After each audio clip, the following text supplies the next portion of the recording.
What's good with it, fam? It's your boy Gullah Jack in the building. I'm back again this week. Gonna go in about the demographics of Nubians. Give me a hot second. I'm setting up real quick.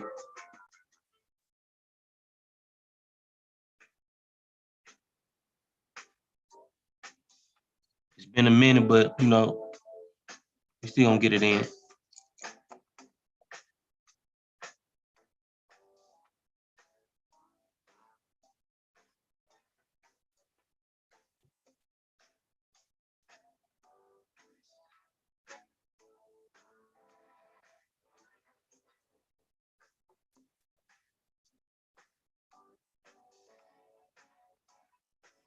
Hit that like button.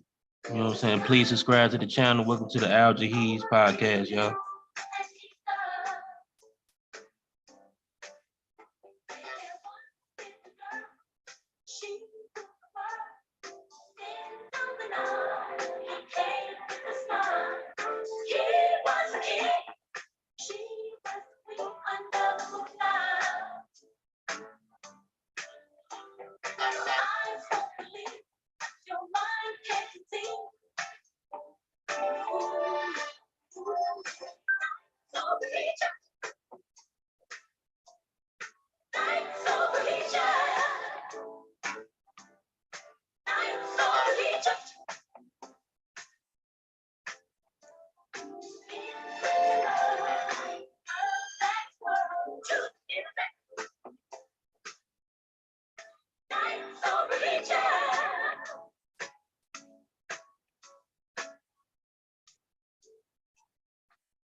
Good with it, Smalls 11, bro.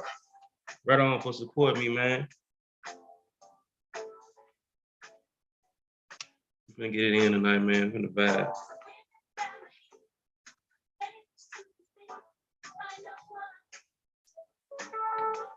I'm playing that Jones Girls Nights Over Egypt.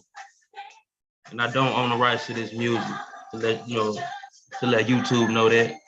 They won't shut my channel down,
Yeah, man.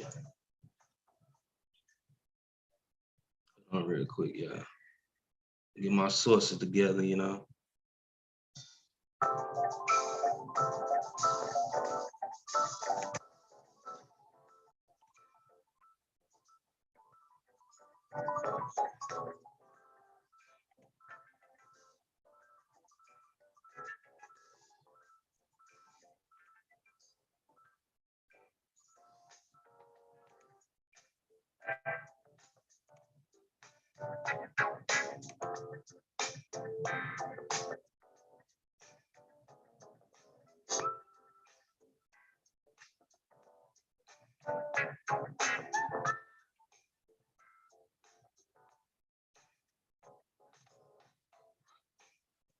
certain magic in your eyes. Each time that you are near, so passionate it has been mesmerized. I'm all in love each time that you are near. Whoa, touches me afar. It's like the brightest star.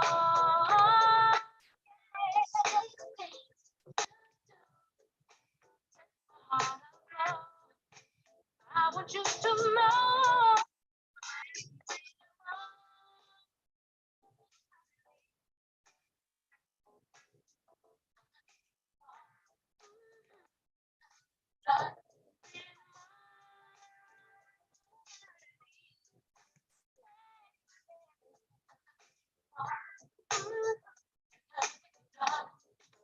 Good, what's good with it goes?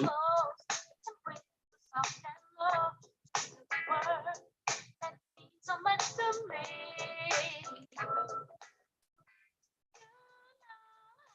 Make a little show, like a sun, perfect harmony.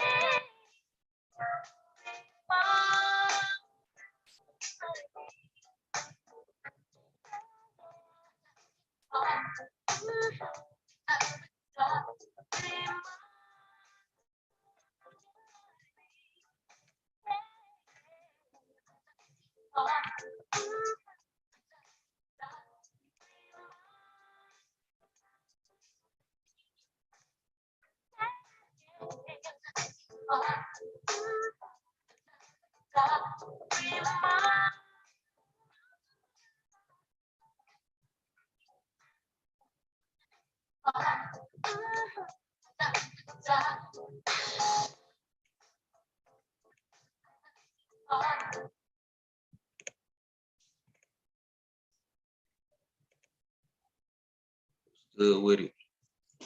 It's good with it, y'all. Finna get it in about demographics of Nubia, or AKA Nubia. Because Nubia is kind of a generic term, you know what I'm saying? But he would still use it as a identifier for areas in Sudan, modern day Sudan. Even Sudan is a misnomer in itself. You know what I'm saying? We call the area Sudan today, but it's just come from different various people describing it. This landmass in the Middle Nile region.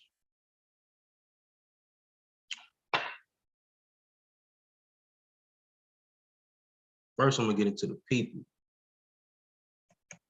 We're gonna get we're gonna do it's gonna start off with we're gonna start off with wiki, but we're gonna get into the journals and all that stuff too.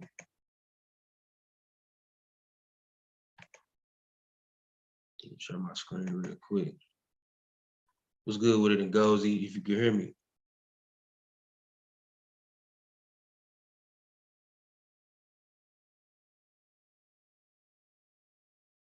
I hear you, bro. You hear me?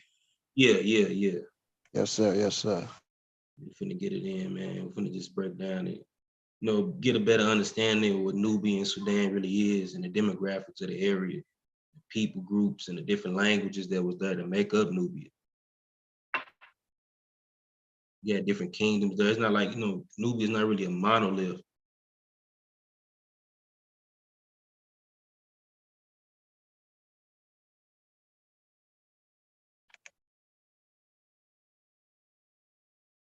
Let's see what it here we go.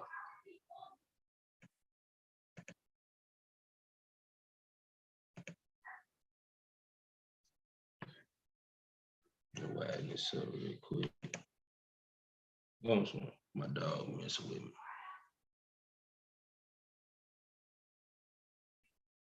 Okay, Nubians. You know what I'm saying? We all know, you know what I'm saying, it's broken down based on wiki, it say Nubians or an ethnic group indigenous to the region, which is now northern Sudan and southern Egypt. But right here they talk about a Pacific Nubian group, you know what I'm saying, which is mostly the Nabe groups, you know what I'm saying, the Nabateh. That's what they're describing in this first part right here, really. But all throughout history, many different groups is called Nubians, you know what I'm saying? That wasn't even, you know what I'm saying, specifically this Nabateh group, which is an Eastern Sudanic language or a Northeastern Sudanic language family, for the Nilo-Saharan, for part of the Nilo-Saharan language groups and linguistic group. You know what I'm saying? These very different tribes, like you know, that's related to like Dinka, different Nilotic groups like the Maasais related to their language. These language groups, Kalenji, languages like Kanuma, Nara, Tibu, languages like that. Hold on, y'all. My dog over here playing with the baby toy. Hold on, y'all. I'm finna put it up real quick.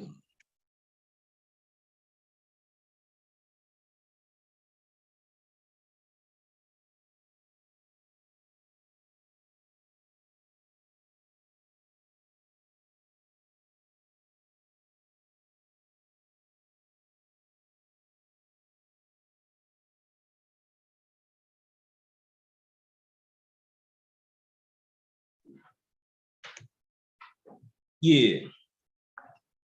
Yeah, though. Like this northeastern or this North Sudanic language family. You know, some people call it Northeastern Sudanic or Eastern Sudanic. You know what I'm saying? It's the same thing. But these were the most some of the most northern Nilo groups. You know what I'm saying? That's part of this language family or the Nabe. It even breaks down to different languages. It ain't even just the Nabe language that they call Nubia. Even if you see right here, where it's like languages. And languages, we can go into the languages because languages describe the different cultures. You know what I'm saying? Language groupings is a signature for a particular culture or group, you know what I'm saying, or people. These people groups are speaking languages. A lot of people try to divide, like, you know what I'm saying, you can't talk about language and cultures, you know what I'm saying, but the language is the representative of the culture, especially in Africa. Some people groups even identify themselves just based off the languages, like especially like all throughout Africa. All them people, so they don't speak speakers. And a lot of times be be the language they speak. And a lot of people try to divide up like DNA, like you can't use DNA in a scenario, but these people, they carry in DNA. They have certain percentages, certain common percentages more so than others. We can get into all that later on too. But right here, you say the Nubian languages. You got the Naban language. That's the main language that they talking about. These people they talking about right here specifically. But I know this because they're saying Northern Sudan, Southern Egypt, and those and them particular people. The Kinzi, they're around that region too. The Dangawali, the people in Dongla, that's the Northeast Sudanic language up there. You got the Midon. You got the Hill. No, that's Hill Nubian. That's the language called Hill Nubian. You got Arabic. They speak Arabic languages now too. You know what I'm saying? The more, current era when the Arabic invasions and stuff like that. People converted to Islam, and you got the Islamic slave trade and all that. That's a whole different story. But okay, right here say they originate from the early inhabitants of the central Nile Valley, believed to be one of the earliest cradles of civilization in the southern valley of Egypt. Nubians differ currently and ethnically from other Egyptians, although they intermarried with members of other ethnic groups, especially Arabs. They also mixed in with Cushitic groups too, early on, like they ancestors, like these early East Sudanic or northern, Nilos, these Northeast Nilos, these Nilotic groups. They've been mixing with Sudanic people since, the beginning of pastoralism, at least sometime around probably like around 8,000 BC. You know what I'm saying? And also they've been interacting right around 1300 BC. Because you know what I'm saying, the first, you know what I'm saying, the pre-agricultural beginnings and all that. You know what I'm saying? The Nilo story, because they were always the neighbors of the Afro-Asiatic groups. You know what I'm saying? You had the North Eritrea groups and the Cushitic groups, Cushitic with a C. Groups. I don't even like to really call it Cushitic group. I just call them Central Eritrea branch, because we use the word Cushitic kind of confusing. A lot of people think you're talking about the Kushite kingdom, you know what I'm saying, from the Nubian area. We're gonna get into all that too, because it really, you know what I'm saying, and people didn't really call themselves the Kushites. That's just a term from the Egyptians. That's the Egyptian number. The kingdom of they be called Kushite kingdom is really Nabateh, the Nabateh Empire. You gotta be specific, you know what I'm saying? When you say Kushite, that's a generic term, like with a K. When you say Kush, you know what I'm saying? It's just an Egyptian term. But even like we use the term Cushitic group for this language family, that's kind of generic too, kind of a misnomer too, because it's all based off the biblical. They they naming them, they naming the family, it's giving it a nomer, but it's kind of based off of the biblical narrative or whatever. Like even when we say Semitic, but we know this, you know what I'm saying? It is an active or living, breathing language family. It's just the name that they call it. But me, like if I would give it a name, you know what I'm saying, especially the Cushitic branch, I'll call it Central Eritrea, because its origins is right there, you know what I'm saying, along the Red Sea Hills, immediately east of Egypt and Nubia, Egypt and Sudan.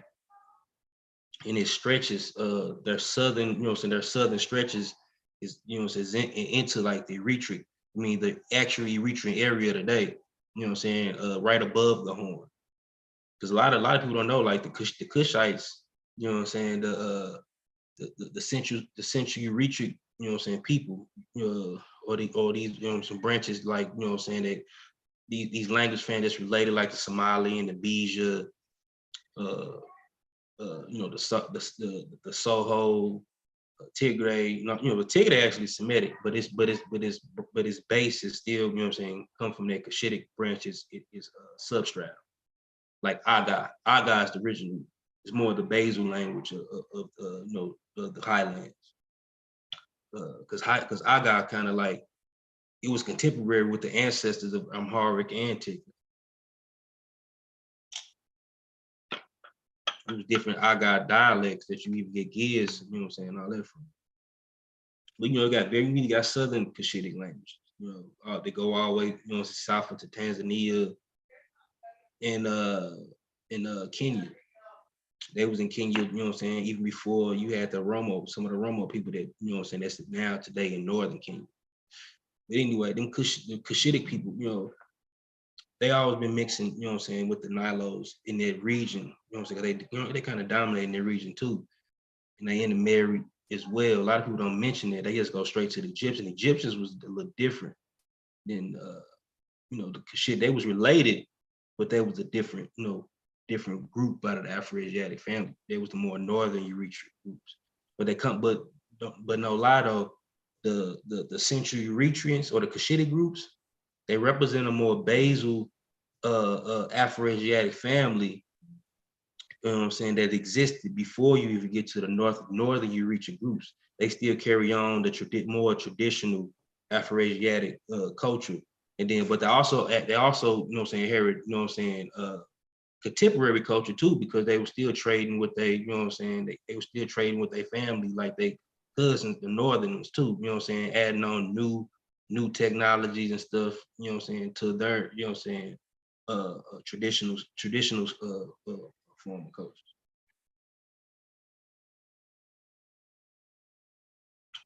Anyway, okay, say in the southern valley of Egypt, Sudan, Nubia's differ culturally and ethnically from other Egyptians, although they intermarry with members of other Egyptian groups, especially the Arabs. They speak Nubian languages as a mother tongue, part of the northeastern Sudanic languages, and Arabic as a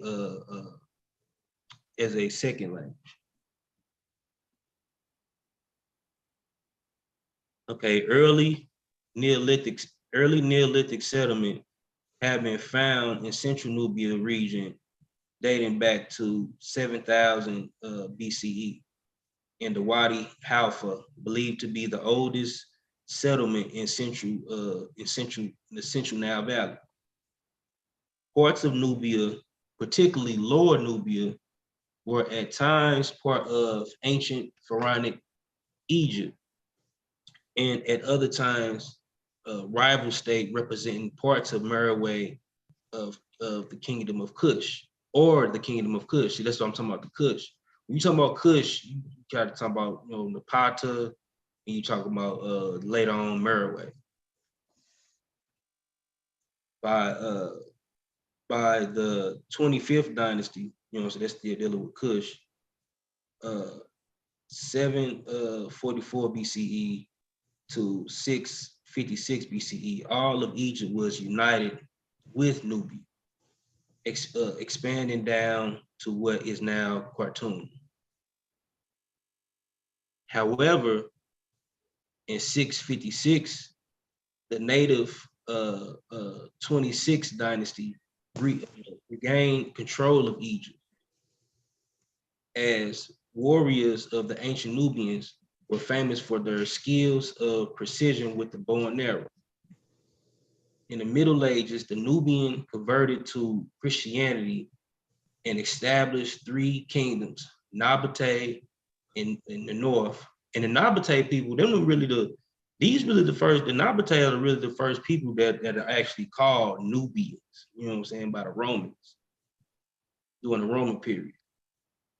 That's where we get the term today, because even Egyptians, they had a term for gold like Nub, but when you get down to the Romans, they say, okay, we know this place, Egyptians call, Egyptians call this area where gold from Nub, so we're gonna call it Nubia, the EA suffix in Roman terms is like land.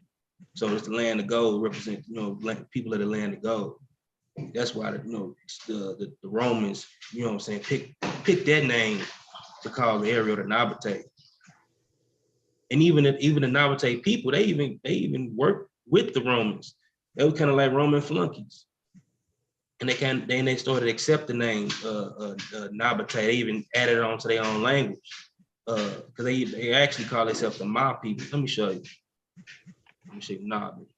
It's the Nabin people.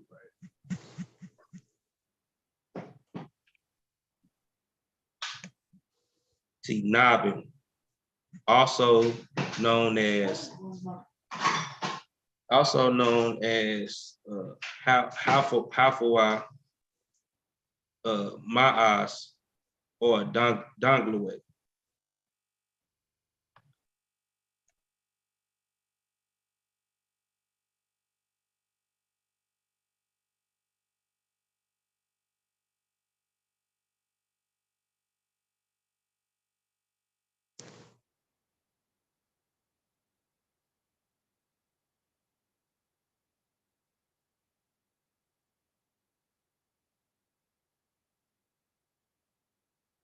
Where you go, Gullah?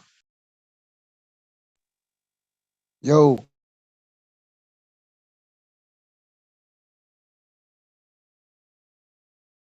Yeah. Hold on, real quick. Can you continue for me, real quick, Goes? And Goes. I got you. I'm right here. So, yeah, I want everybody to know, as the brother come back. It's a long run. The Nile Valley has very interesting. We're talking about the northern portion of the Nile. I'm not going down to the base of Uganda and Tanzania, but it has a very interesting history from earliest humans to later stratums. I have a few pictures that I will be showing.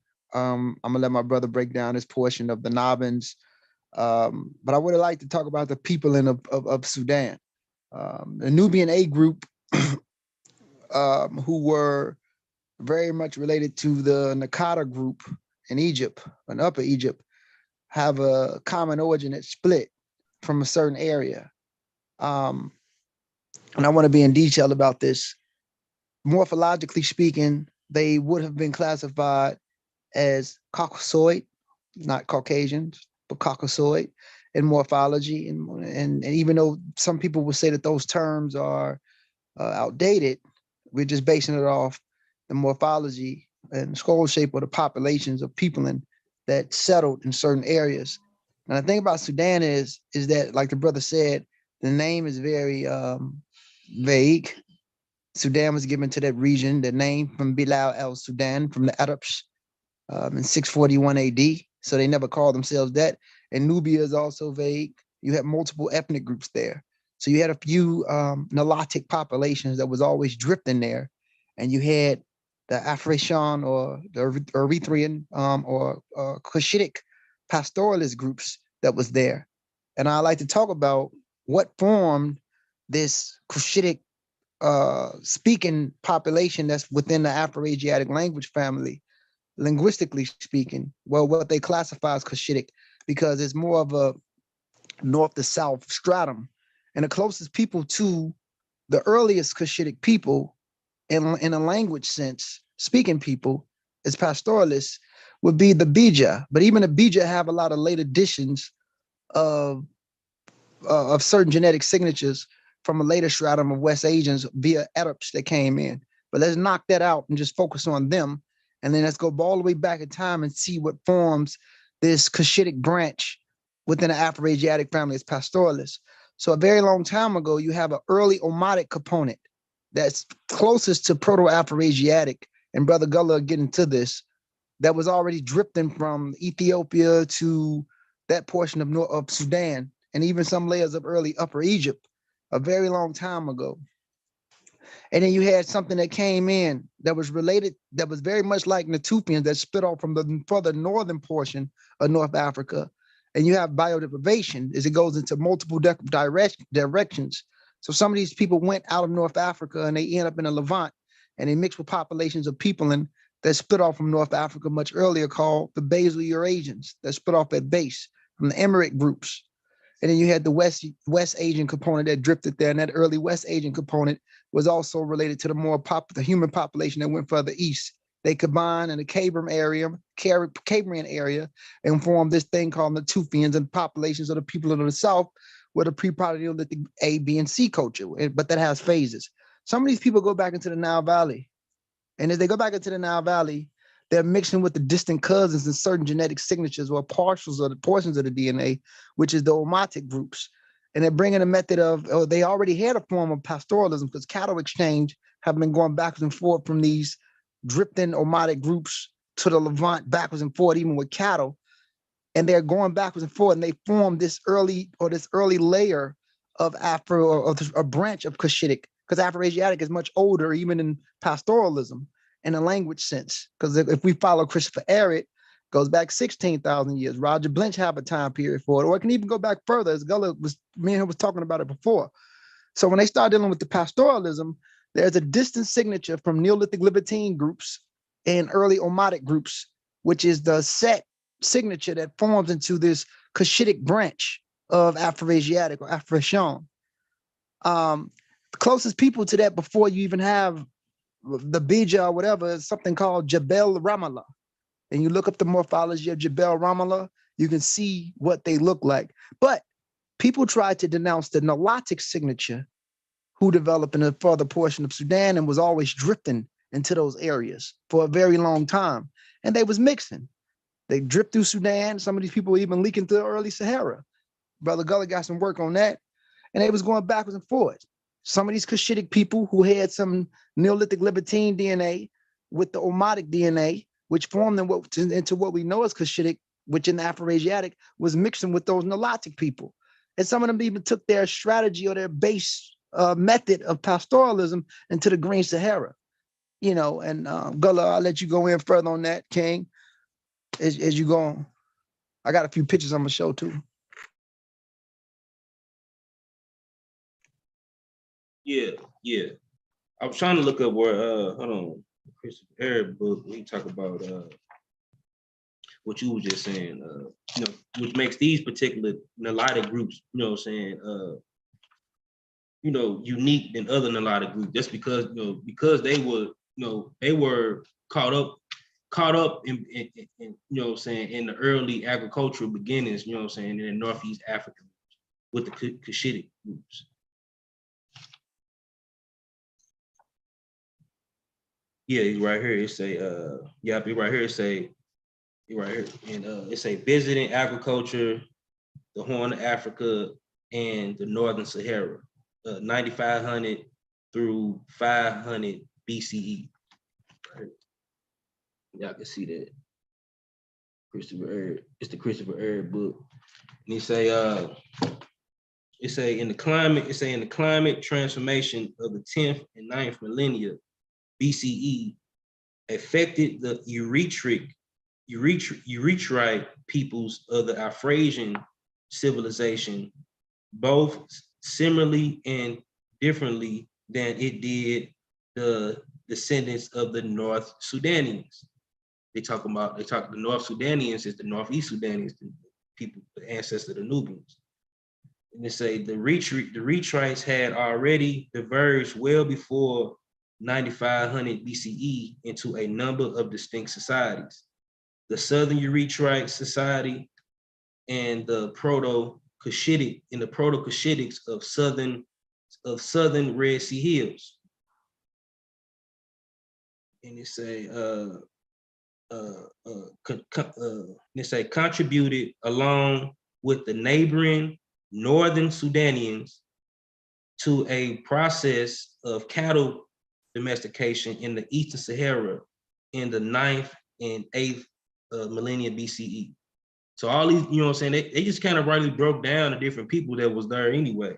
Like you had the Proto-Cushitic groups, you had the North Sudanian groups in this area, what I'm saying, creating this cattle cult type culture together. It wasn't just one group. A lot of people just, they kind of like, when they think of a Nubian, the first thing they think of is a Nilo-Saharan. That's because, and I can see them making that mistake because the language we even call Nubian today is a Nilo-Saharan language, is in the family. But the people in that area you had different people in that region.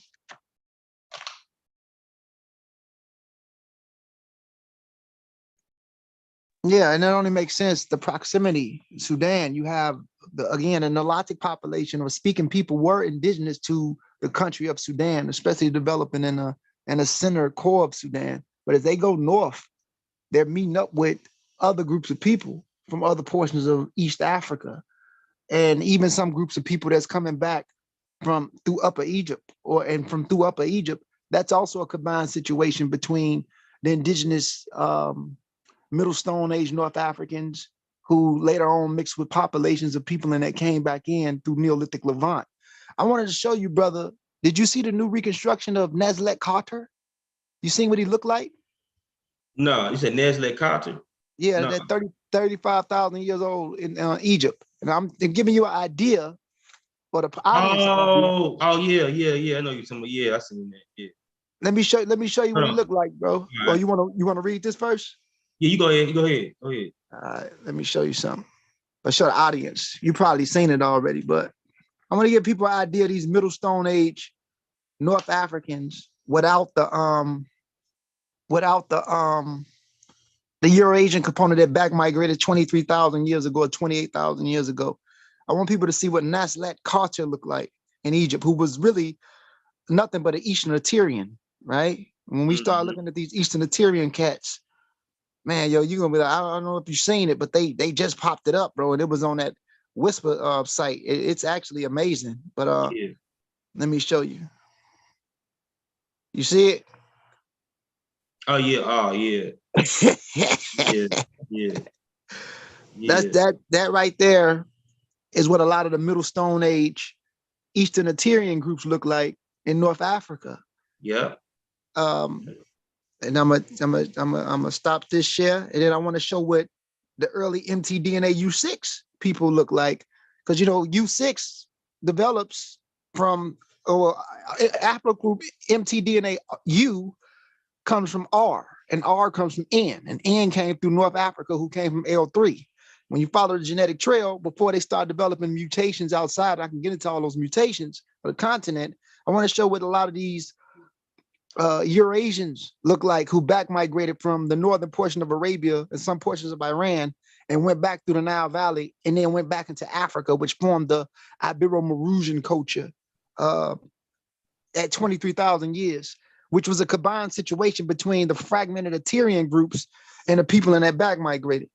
So I want to show the people this. This is a reconstruction of a lot of the populations that was in the those Iranian fossils, and they call it Dazazuria caves. Yeah. Let me show you this real quick. I don't know if you want me to show it, Gullah, but I just want to give people go ahead. Give people an idea of what these early U's would have looked like. Oh yeah. When they combine with those Assyrians, and then later on we can show the combination of what that equals to when you get those Assyrians and because you know the one it's also depictions of Assyrians on the site that shows they look very much like that was the wrong thing, very much like Aborigines, but like you said before, you know, you had differences in based off the region and borders that they were in. But I'm trying to hurry up and get to it. Ah man, bro, you going in though, man. This is a good show. Oh yeah, yeah, for sure. Right on, bro. Hold on, let me hurry up, man. I'm trying to hurry up. You know, people talk about you. I mean, you can go in, King, as I find it. Okay. But yeah, but I was trying to break down that basically Nabin, you know what I'm saying, Nabin language, essentially called Ma'ats. You know, that's what they call. That's what the people actually call themselves before they start calling themselves Nubian. The Nubian is actually from a Roman influence. A lot of them was kind of like Roman flunkies. It was. Yeah, the Romans used the Nabatea or the Nabins. They used them to conquer the Makoria kingdom. Well, you know, if you study the Nubians, they seem like they always was some type of flunky group. Even when they repopulated back in Egypt, the Meroitic speakers, they only went back into Egypt in the 25th dynasty and conquered those Libyans that took over. But they was following the Egyptian blueprint due to what the Egyptians did to them. You know what I'm saying? Yeah. But this is here you go right here, King. A lot of those Cro-Magnon groups with Jews that came back in and back migrated. Yeah. That's what it is. Yeah. So go ahead, King, as you go in. Them people became the Maghribi component.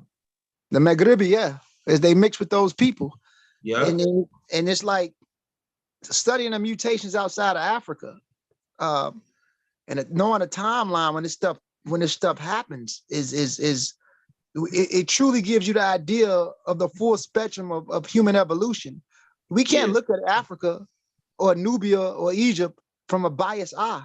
We want to be truthful about this idea of Africa, from tropical adaptations and certain limb proportions. And we also want to understand body breaths, you know, and certain things that was accumulated from outside of the continent that went through adaptations and intermingled or fused within the continent.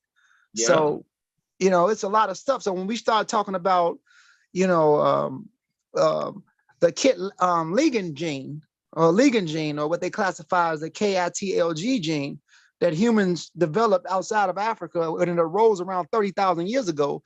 And this is responsible for melanocyte extraction, right? Or even how your melanin expresses itself.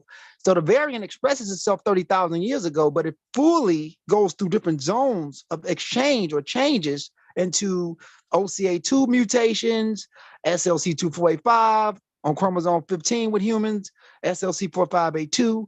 But that mutation arose with Homo sapiens that left out of Africa, right, around 30,000 years ago. And it's through that mutation that's responsible for the synchronicity of how certain variants in skin forms itself. So when you look at that lady that I just showed, who was more like the humans who created the art in the Cro-Magnon caves in France, or what they classify as Cro-Magnon people, which was nothing but Homo sapiens like us. They were tall, they were dark, but they did have the genes that was already developing from their earlier populations or their earlier groups of people that developed in the Middle East. And those people that developed in the Middle East, some of those people went back into Africa. And as they went back into Africa, they mixed with the fragmented populations who were still lingering around Africa, who were Eastern Assyrian groups, which formed into these people that was in the north. Yeah, yeah. So once we get into the timeline of Dynasty Zero or even prehistoric Egypt, I'm glad you're showing that picture. There is a difference between the people in Egypt and the people in Sudan. Yeah. You know, it was a separation already with the Assyrian group who drifted from East Africa 100,000 years ago, and they did not receive a lot of the changes and mutations that was accumulated much later amongst the populations that stayed in tropical zones. Not just that, but there's also an article that shows that the people that stayed in East Africa went through a genetic exchange with people who went into South Africa around 70,000 years ago. Guess what? The Assyrians was already in North Africa. They didn't receive those signals. So they were absent of a lot of the changes that occurred with the people in that state in the southern borders or in the tropical zones of Africa. So the North Africans have a unique, distinct genetic shift and identity than the populations that develop in tropical zones, because some things they were absent from and they didn't accumulate. You know, and now you can see once they get into this border of Sudan, where a lot of these niggas meet up at, when you go into Jebel Sahaba and you look at the two distinct groups that was there, or you go into Jebel Ramallah, you see the two distinct groups that was there. You can see once they go into this tip of Sudan, like you say, the Omatic component was always at the base stratum. Even when you look at the people, the portion of the DNA in the Ibero-Maurusians, they said that was Haza Yoruba-like, which was really Middle Stone Age North Africans, that Haza component always had an Omatic allele. And we know alleles is pairs of genes. So at the base stratum, even the most lightest Amazic at base stratum has Omatic alleles, because that's the actual component that was drifting in those portions of Africa for a very long time. Once we get into understanding that shit, now you can see what formed the major two people in populations of Sudan and the major people in populations that formed into Egypt. It only makes sense that the Egyptians would have been very much like Middle Stone Age Africans and Middle Eastern populations, because the genetic continuity that has been exchanged with these people for over 23,000 years, you have parallel evolution and convergent evolution. So that makes these people distinct within their own bark. Now we can get into the story of Sudan and why the Egyptians were able to delineate themselves from the straight West Asians, the Libyans, and even the Nubians. And they even know the difference between the different Sudanic groups. You get what I'm saying? And they depicted that on the wall. Yeah. Yeah. And I was showing this because you know, this is the what they call the Middle Nile. You know, you had different people in the Middle Nile, but this was common because this is, you know, this type of African right here would be a mixed African. You know, his substratum would be, you know, Nilo-Saharan, either Nilo-Saharan or sometimes Kaddofian, you know, because you had a Kaddofian minority group, you know what I'm saying, in Western Sudan and some of the parts of Nubia Hill. That's why a lot of that, the E1B1A was kind of lingering around in the area because of them Kaddofian groups. You still had some Niger Congo people in the Nile Basin, like still lingering around. That was a minority, but some people didn't go all the way west. You had these people, you know, they mixed in with Cushitic groups. This person would be Nilo-Saharan mixed with a Cushitic person, or you know, some Kordofian person mixed with some Cushitic groups. You know, so who probably also had Nilo-Saharan ancestry. Here it said the Middle Nile type is a contract type of Nile Valley located in northern Sudan. Features are variable, although North African, West Asian, and Sub-Saharan elements have a long history of contact in the region. In difference to the North Ethiopoid Nubians of the region, it is characterized by a combination of Sudanid and Orientanid, most common from the Khartoum to Kasti, West El Nabian, also in Kababish, Sudanese herbs, and even Bakari. They're saying like, you know what I'm saying, where you'll find this particular, phenotype at.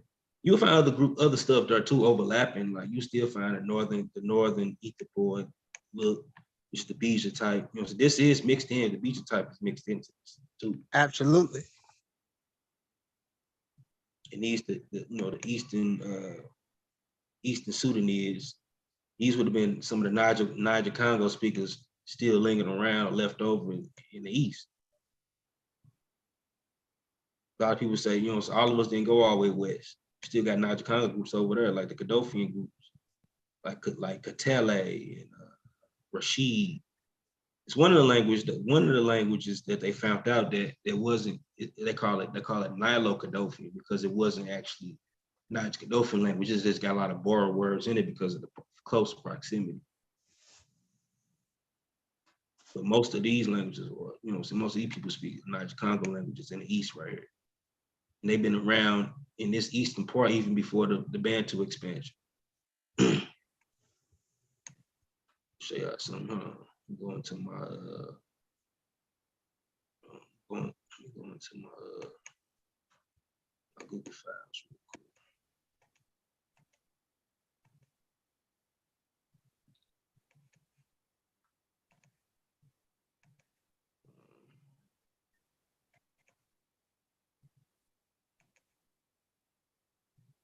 Let me see. On your phenotype thing, I wanted you to show those northern Ethiopians or those the ones that they said that was in Upper Egypt at a certain time period. Oh yeah. I'm gonna show them too. I'm gonna go back to that. I'm just gonna go to the docs real quick because I got some maps on it too.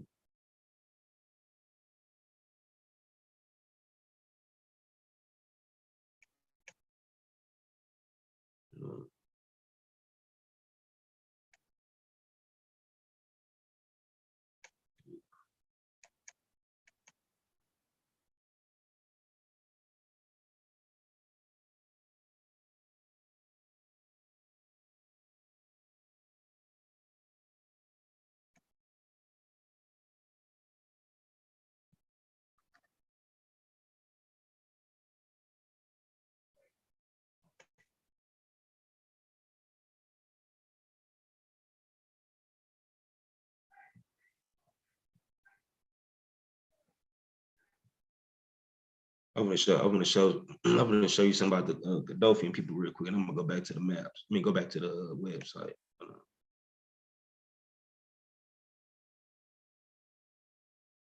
Right here, this is where they talk about how the Kefians and all those area too. You got the wavy line pottery and all that. Bone harpoons represent the aquatic population. I'm gonna do a whole show on that too. We'll get into that, how some of them even end up mixing with Iberian Maroons in certain areas in Jabiro.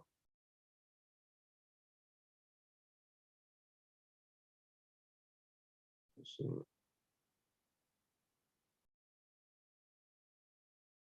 there you go, specifically on the Godolphin. Here we go, Godolphin. You heard what I said, Gullah? What'd you say? I was trying to say to the audience that the people that was Ibero-Maroosian, like that was in the Nile or the portion of Egypt and some layers of North Sudan was the Helfin groups. Those Helfins and the Ibero-Maroosians had an intermediate kinship. Oh yeah.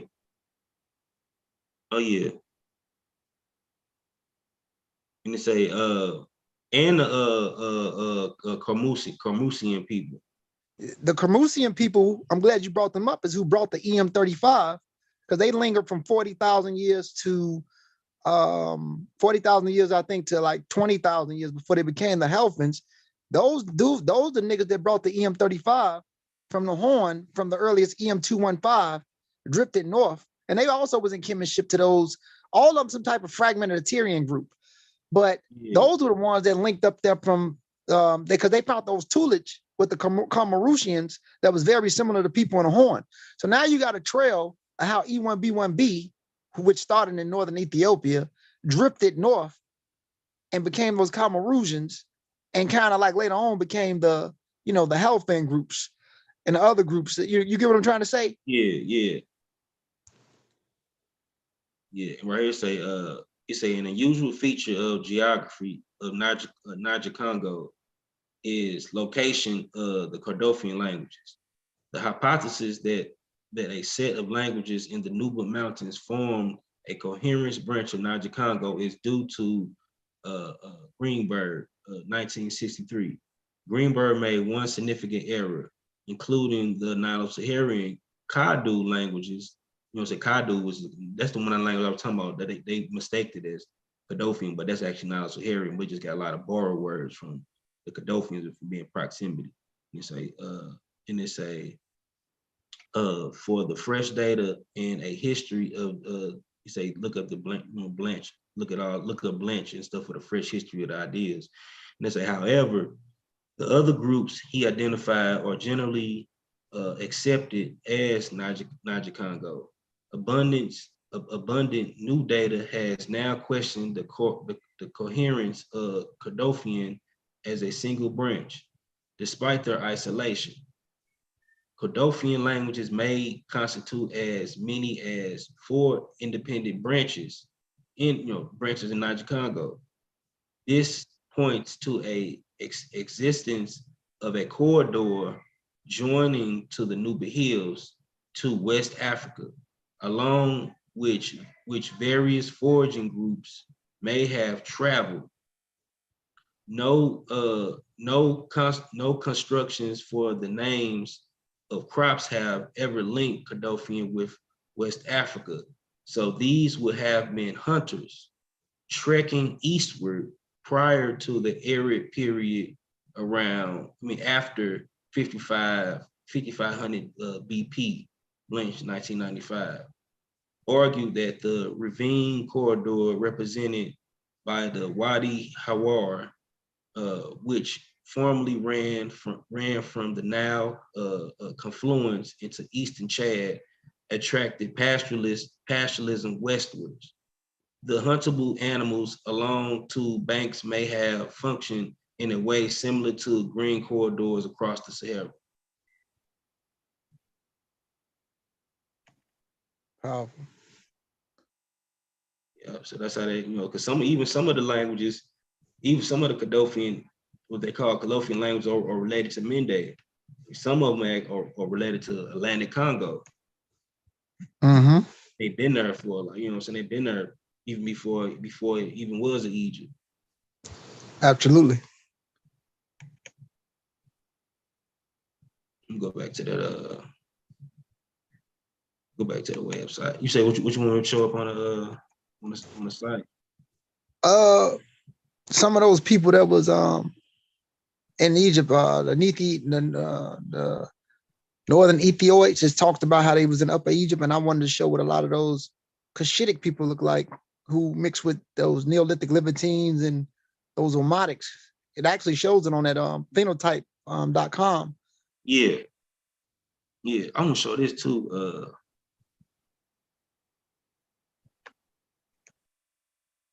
This the basal Eurasian right here. Yes, that's what those basal Eurasians look like. They was just like the woman I showed. Yeah. So that woman is one of those type of people. They already had a brown color, but they developed that gene, and that gene then fully expressed itself until people start going into further northern latitudes and certain signals change. But that variant that arose was responsible for a lot of the signal changes, and it arose with the people in that left out of Africa, went into those portions of northern Arabia. So when they came, this depiction right here, this is a good example, another one from phenotype.com, for those that want a source of what they would have looked like. These brown, intermediate brown people that back migrated in, and it's through these people that's related to all the other Eurasians. Basal only means split at base. Mm-hmm. This right here, that's why they got the Proto-Ethiopoid right here relate, just related groups. That right there is a good example of the Cameroonian groups. Those are the ones who were the latest stratum of even earliest E. And you see what it said. It said that they look like it say a pseudo abo. Let me find out what it says. Let me pull it up. It says, look at what it says right here. It says right here, it says some individuals may give a pseudo astroloid impression, occasionally formed in the, you see what I'm saying? The Yeah, Kama and the Nara, Amhara, Tigray, the Ghana and Oromo and Bija and others. And yeah, then Mhm. like from what I seen based off the the migration patterns of the genetic history of Africa on Wiki, these groups would have been like kind of like you know what I'm saying, even Motor Boy or Motor Man would have been. And Moda is Omatic. When you Yeah, look at and look, and it said right here, ancient type inhabited southwestern Eritrea and lowlands prior to the survival of Ethiops, and possibly resembles the early out of Africa types. yeah, So yeah. when you so this gives you an idea what those Cameroonian groups look like. Even And with the dude I showed, the Neslet Carter. So even though you see dark skin, what's interesting, King, is that this would not be classified as Negroid or Congoid because God would. that didn't exist at God that would. time in a way, in the sense of what we say it now, the more later tropical adaptations.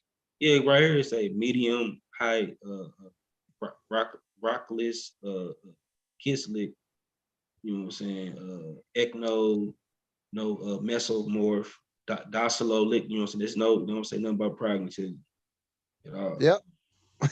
Right here it's a pragmatism is relatively pronounced in differences to other ethiopoids as well as Nilo. It got slight pragmatism, but not It's extreme. right. Yeah, It's a slightness.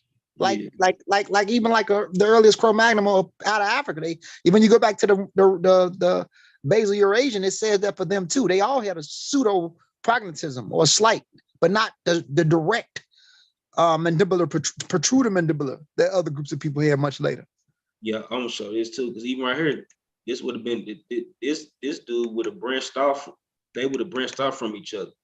One would have went one way, one would have went to the highlands, and one would have went to the savannah. Correct. The Sudan.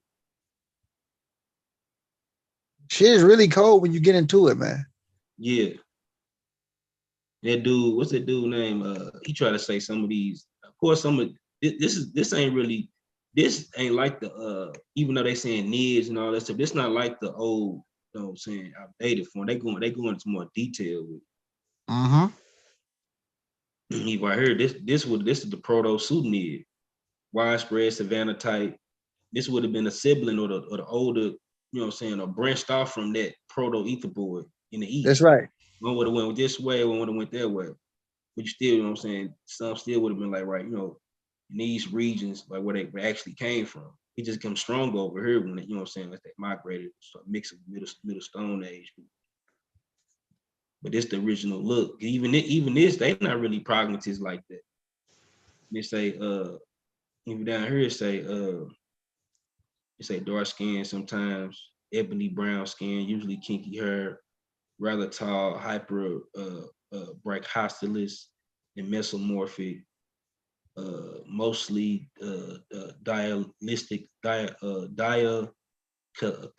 cephalic or mildly mesocyclic. Yep. Where does it say anything? Oh, right here it's a occupant and Occupant. Yep. cognitive Mm-hmm. usually Usually pronounced. pronounced. Yeah, Body hair extremely weak. weak. Yeah. I want to show this too, bro.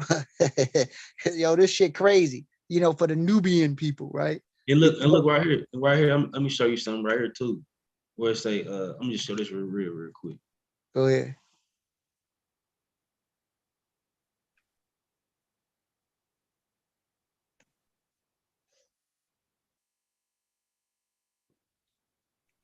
Look what it say about the Nilos, right?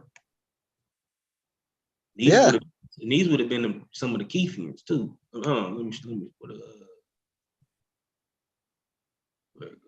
go to deep.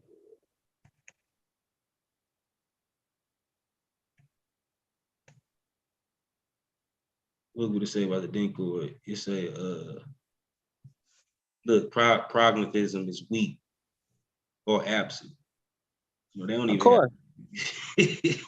So again, black skin is not enough to say that we are all the same. I mean, Yeah. people don't understand that. We say pseudo mongoloid eyes. Okay. Yeah, not to mention, just because people share skin tone variants doesn't mean that we're morphologically the same. Africa is very diverse, even within this thing called sub-Saharan Africa. Africa, yeah. Below the Sahara, there's a lot of diversity. Humans spend more time in those tropical subzones will be developed to be more diverse than the population that left out. It was only a small population of humans that left out. So they don't have as much genetic variation as people in Africa. That's what people don't understand. So these niggas, because you see black skin or dark skin, are not the same as the Yoruba, the Igbo, or the people in Central Africa. They're not. Yeah. Even I heard it say the pre-nihilo, it say pregnancy is moderate. You know, they barely got, you know what I'm saying? Exactly. Let me show something about these Nubians, though, right? Right. People get caught up in this Nubian. This from Wiki, bro. I'm gonna show something right quick. You wanna share it? All right. Yeah, I'm gonna share. I think you probably read it before. I'm sure you did. I'm gonna get back. I gotta get back on the wiki page too after you do. I gotta show some stuff on there too. Check it out. It says the A. You see this? Yeah. It says the A group left behind a number of cemeteries with necropolis containing around 50 graves. Most of what is known about the culture has been gleaned from the tombs, over 3,000 of which has been excavated. The burials are of two kinds: a more common oval pit, and similar to the pits featuring the lateral funerary niche skeletons found within the graves that were observed to be physically akin to the piers of Upper Egypt. The specimens typically had straight hair of black to dark brown hue. On average, the men was 169.9 centimeters in height, and the women were around 155.5 centimeters. Some individuals were wrapped in leather positions on the reed mats, and all of the tombs contain various burial items, including the personal ornaments and the utensils of the ceramics. But look at what it says. These people were close to the population in Upper Egypt. It goes back to the Jebel Ramallah groups. The Nubian A group were very distinct from these other lingering populations. They probably was even, the Meroitic speakers was really a combined situation who was a result of a few Nilotic drifters who mixed with Cushitic people, which formed the Meroitic people. So when you get into this, the Nubian A group were very much like the early Upper Egyptians. That's why they had the same origin. But I got some more shit. Me too, bro. Hold on. Let me show you. I got this. Let me show you.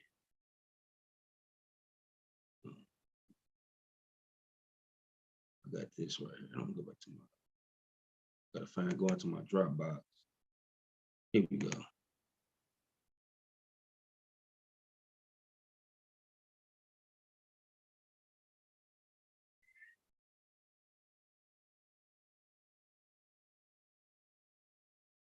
I'm going to my Dropbox. I got some stuff, bro.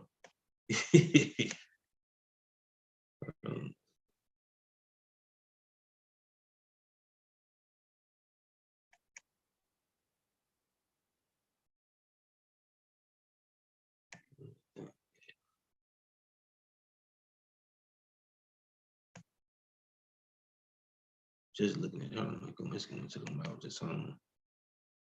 I'm going because I gotta get dedicate a whole show on the A group itself. But I'm gonna show this this work I got from Julian Cooper. He going to the toponyms of the areas, the different languages and the groups. Hey, Gullah, ain't your YouTube channel Al Jahiz? Yeah. Okay. What is it called? Al Jahiz. It's Gullah Jabiri, my name, / Al Jahiz podcast. I know I thought I subscribed to it. I did. Yeah, you did, yeah. I'm trying to see. Okay, I'm gonna let you go in. I know you're looking for your thing. I'm just go ahead, King. Do your thing. Oh, here you go.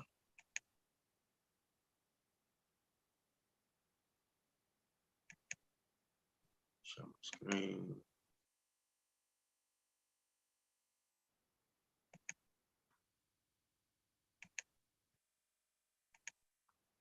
got this right here.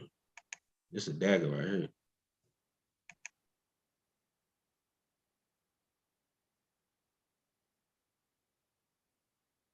Toponyptic strata in ancient Nubia into the Common Era. Cooper, Julian Cooper, 2017.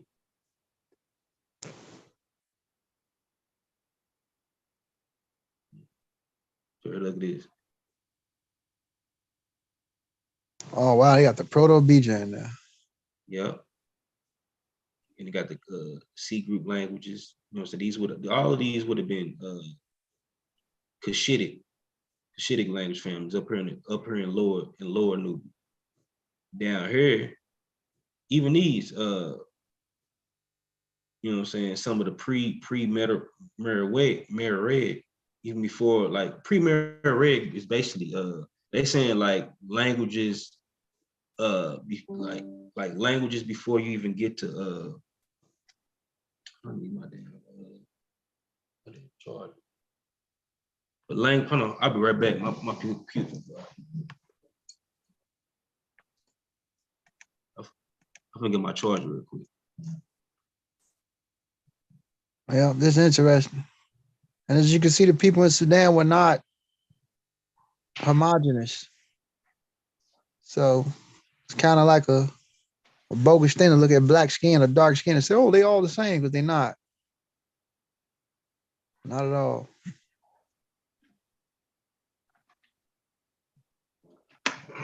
Interesting.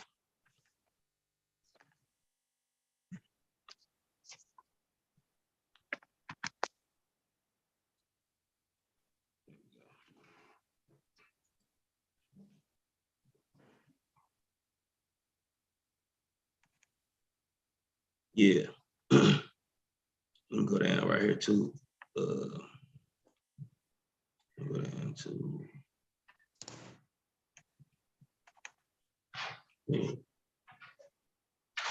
damn wrong damn thing. Hold on, go back to it real quick. Here we go.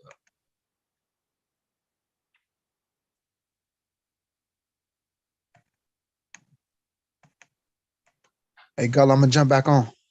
Okay.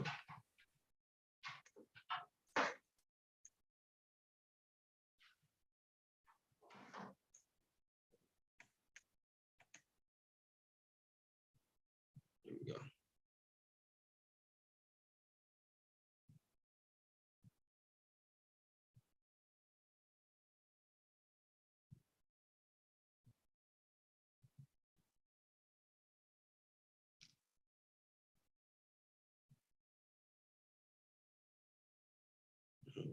Where I'm trying to go down where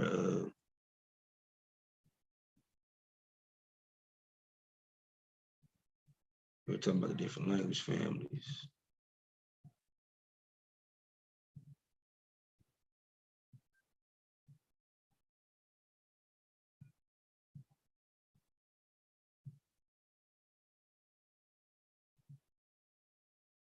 Eastern Asia, now Cushitic.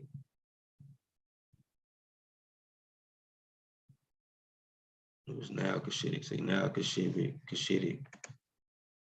Contemporary presence of Highland, East Cushitic, and Aga languages in nearby Ethiopia, as well as Bija, also called North Cushitic, in Eastern Sudan, makes it likely that these languages were present in the Middle Nile and Antiquity, but mapping and identifying Cushitic toponyms as provided exclusive. It has been argued that a few African loanwords such as ding, quote unquote pygmy, could be originate in Cushitic language. A place name written as Irib from so-called supplementary text of New Kingdom Book of the Dead seems to be related to Cushitic root root rob reign following an analyst of Tatex. The possibility that the C group spoke a Cushitic language should be seriously entertained. Also, although Pacific Cushitic textile isogloss were not apparent in a formatation list of C group toponyms, the place names Q from the biology of Winnie might be represented in the Pan-Cushitic group Kur Valley Basin.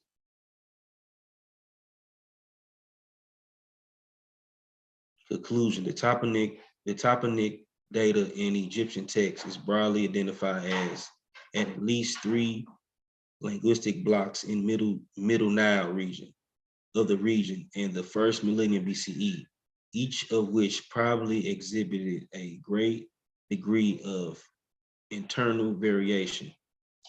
The Lower Nubian, there was an Afroasiatic language, likely a branch of Cushitic. By the end of the first millennium BCE, this region had been encroached upon and replaced by Eastern Sudanic speakers arriving.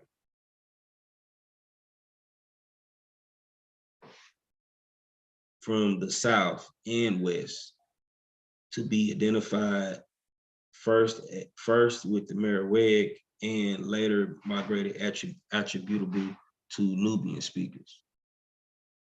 Further south of the Middle Nile, north of northern border,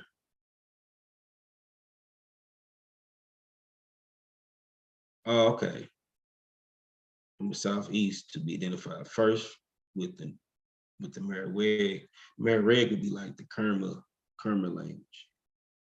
And later migration they attributed to the Nubian speakers, the modern Nubian speakers. Some other knowledge areas that came in. Further south in the Middle Nile, with a northern border in the Baton el Hajur, there was a spear domination by Eastern Sudanic speakers. Certainly, when you think of Eastern Sudan, them knowledge areas. Certainly Merowitic speakers, but also likely other branch of Eastern Sudanic desert, and possibly parts of Lower Nubia.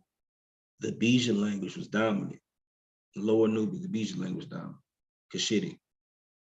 Unfortunately, the toponymic data and the present state of linguistic analysis did not allow a more nuanced picture than this, but this must represent the most basic framework for continuing lexical study of African lexical material in Egypt text. It is even quite likely that the further philological and linguistic research will identify new languages in ancient Sudan, both along the Nile Valley and in adjacent deserts.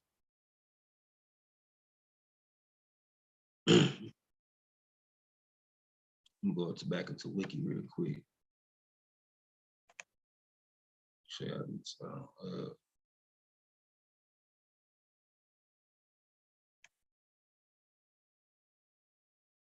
You've heard it say the Nubian has been called Mas or Mas Fadida in the past. Nubia is something totally different. Not to be confused with Nubia. That's a whole different language in Uganda. That don't have nothing to do with these non-Saharan languages. Okay,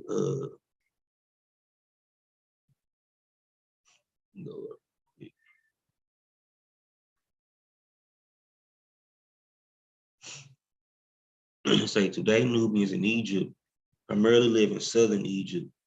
You know, we all know that, especially Camp Bombo in Nasser El Nubia, northern Aswan. In large cities such as Cairo, while Sudanese Nubians live in northern Sudan, particularly in the region between the city of Wadi Halfa on the Egypt-Sudan border and Al Daba. Some some Nubians migrated to Qassam El Gerba and New Halfa. Additionally, a new group known as Kadofian, I'm sorry, additionally known as Middab live in northern Darfur, a group named Gurgid in central Darfur, and several groups known as Hill Nubians who live in northern Kadofian and Harazah, and a few villages in northern Nuba Mountains in South Kadofian state, Sudan. The main Nubian groups from north to south are Kinzi, Nabin, Matoki, Fadika, Halfaway, Nabin, Fadija, Sukan, Ma'as, which is another Nabin, which is Ma'as, and Dangla. Right here we click on Ma'as, right?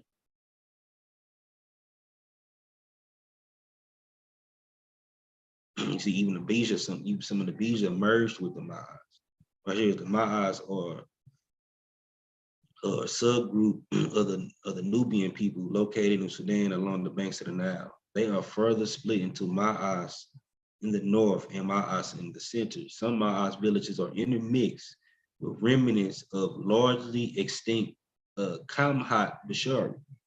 Kamhat, even that term Kamhat is the same derivative of Kemet, of the Kemet Bashari, these Bija people.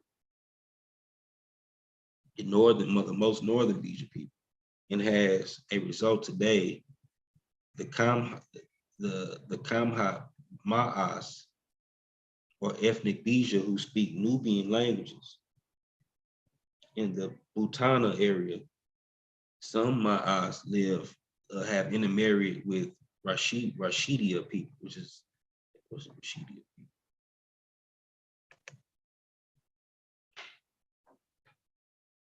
Yeah, they're people in Eritrea. They're like I think they're like an Arabic.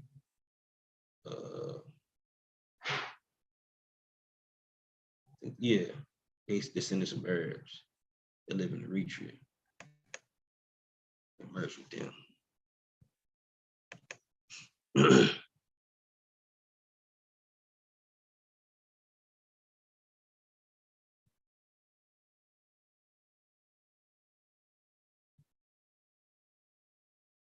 Maria said the etymology. Throughout history, various parts of Nubia were known by different names, including ancient Egyptian, Taseti, which is land of the bow, Ta-Nehisi,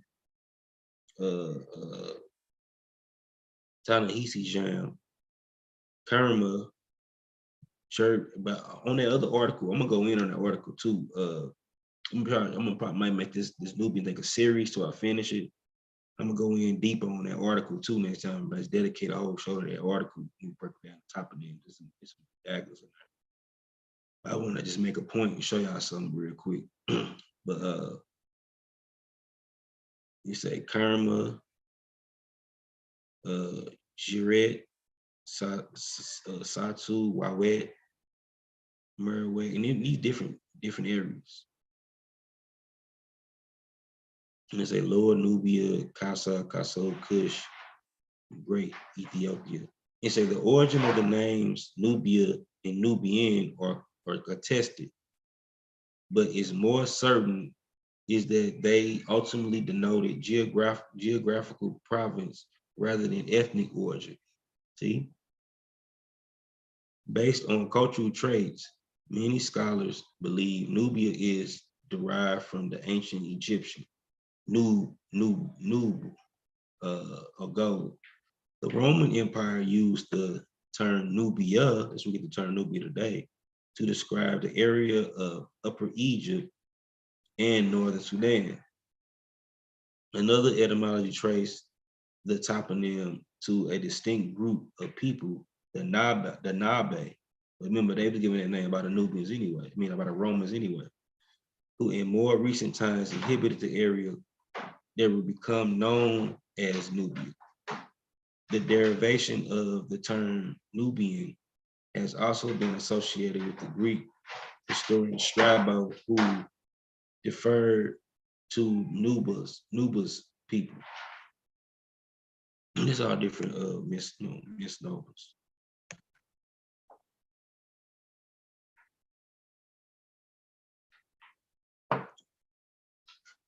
Now here, look. It's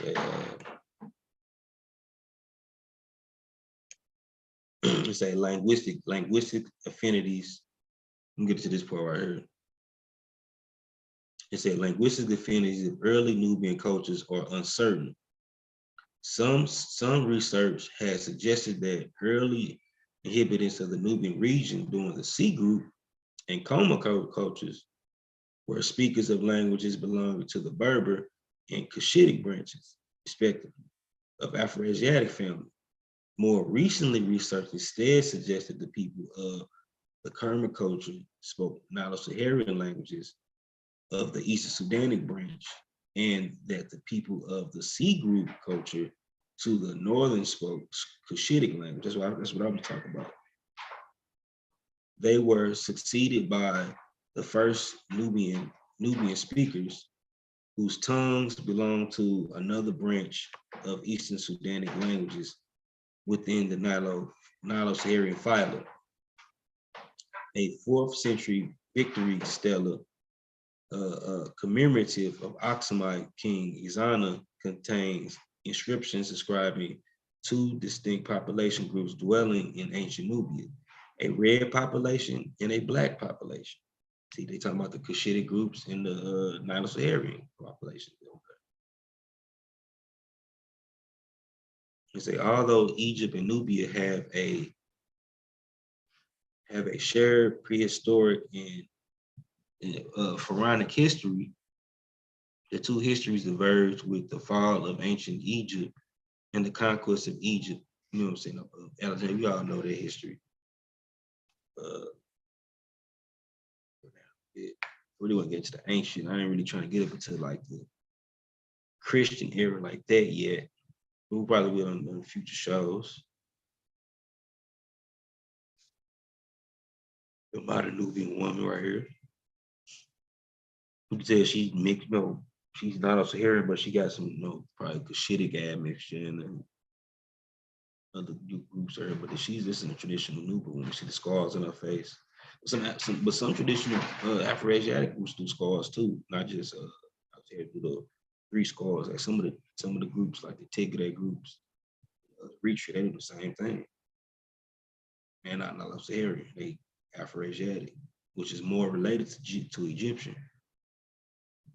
It's by being an Afro-Asiatic language family. But Egyptian is part of a whole different branch. They're part of the northern Eritrea branch or Eritrea branch.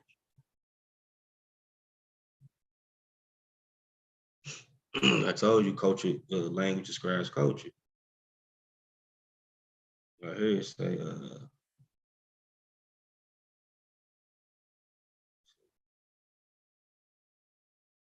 I'm still on Nubia. I gotta go to the, damn. I gotta go to Nubia page real quick. I'm gonna go down here real quick, finish this real.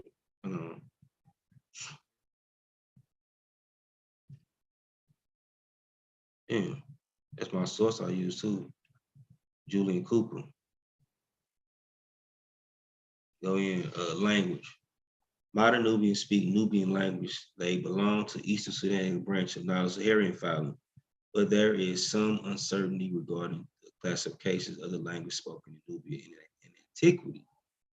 There is some evidence that Cushitic languages were spoken in parts of Lower Nubia, lower or Northern Nubia, an ancient region which straddles present-day southern Egypt and northern Sudan. And the Eastern Sudanic languages were spoken in Upper and Central Nubia, were the spread of Eastern Sudanic languages even further north into Lower Nubia. And those are the Nile-Saharan languages.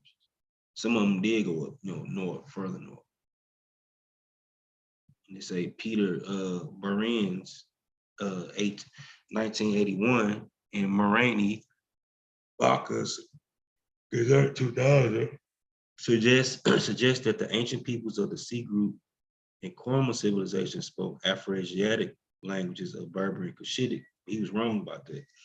Effectively, they proposed that the Nilo-Saharan Darvan language today contains a number of key pastoralism-related loanwords that are of Berber or Proto-Highland Eastern Cushitic origins, including the term for sheep, goat skin, hen, cock, livestock, enclosure, butter, and milk. This in turn is interpreted to suggest that the Sea Group and Kerma populations who inhabited the Nile Valley immediately before the arrival of the first Nubian speakers spoke Afro-Asiatic. He was somewhat right, but he was a little bit off. And again, it improved, like Clad Riley, 2010, 2016, and Julian Cooper, 2017. They improved on that, on whatever he was, whatever Peter Behrens was talking about in the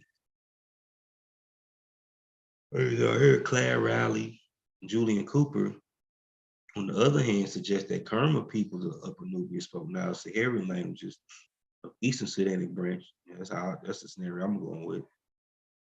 Isn't this more current, probably ancestral to later Meroitic language, which Riley also suggests was Nilo-Saharan. Riley also considered evidence and significance early Afro-Asiatic influence, especially Berber, on Nabin and to be weak, and were present more likely due to borrowed language and substrata, and considers evidence of substratal influence on Nabin from an earlier, now extinct Eastern Sudanic language to be stronger. Julian Cooper suggests that Nilo-Saharan languages of the Eastern Sudan branch were spoken by the peoples of Kerma. Those further south along the Nile to the west, and those of Sai and Island to the north of Kerma. But that Afro-Asiatic, mostly likely Cushitic languages were spoken by other peoples in Lower Nubia, which as the Magi and the Sea Group culture, the Magi and the Sea Group culture was related. Pangrave and all of that all was related. They all was Cushitic or Afro-Asiatic speakers. Except until you get down to Kerma, the Kermites with Nilo-Saharan speakers. And they say living in Nubia region, north of Sai, towards Egypt and those southeast in the Nile and Punt in the eastern desert. Them all Afro-Asiatic speak, even the gas groups. Was a based partly on the analysis of chronology of place names and personal names.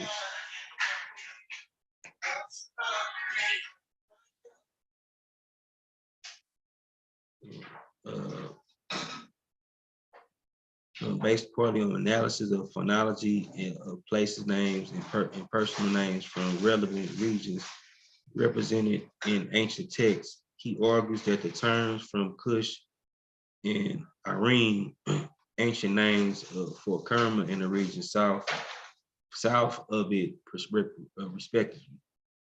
In Egyptian texts, display traits typical of Eastern Sudanic languages, while those from further north in Lower Nubia in the east are more typical of Afro-Asiatic family, noting the Irene list also provide a smaller inventory to Kush, placing this firmly in a Eastern Sudanic zone.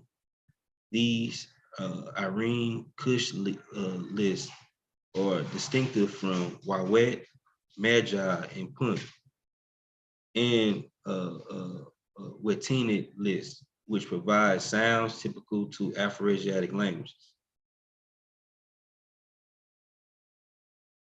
See, they say it's also uncertain to which language family in ancient Merowitic languages related. Christy Lowen suggests that Merowitic, like the Egyptian language, belongs to Afroasiatic family. She based this on sound inventory and phonetics, which she argues are similar to those Afro-Asiatic languages and dissimilar from those of Nile-Saharan. I disagree with her, but I do agree with Clyde Riley. Clyde Riley proposed based on syntax morphology and known vocabulary in Merowitic, like Nubian language, belongs to Eastern Sudanic branch of the Nile-Saharan family. And you just have borrowed words, you know what I'm saying, have borrowed words from Cushitic Afroasiatic. Because the Merowitic languages is it's a down, what's up with it, fam? It's a downstream language of the Kerman language. You know what I'm saying? In language of the Napata.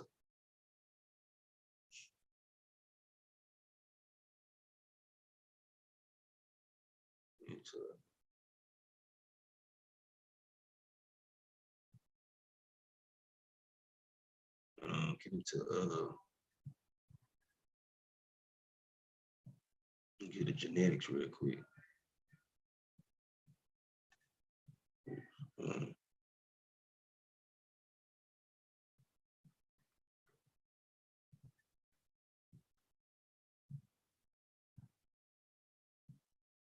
Genetics. It's an autosomal DNA has been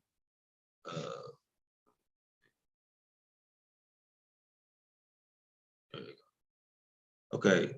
It's a autosomal DNA has been extensively studied in recent years, and some of the findings are as follows. It's a Biobiker HM Bush CM Hassan 2011 revealed that the individuals from Northern Sudan clustered with those from Egypt, while individuals from South Sudan clustered with those Koromajo, Uganda.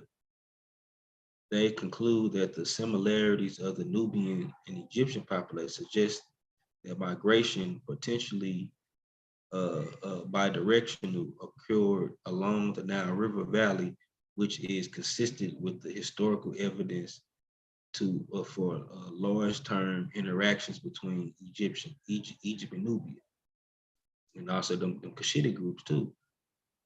It's by them being in the Red Sea region.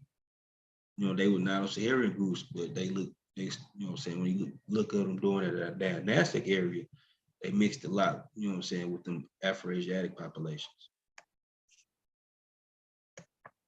Right here, say 2015, Doman identified an ancestral autosomal component of West Eurasian origin that is common to many Sudanese Arabs,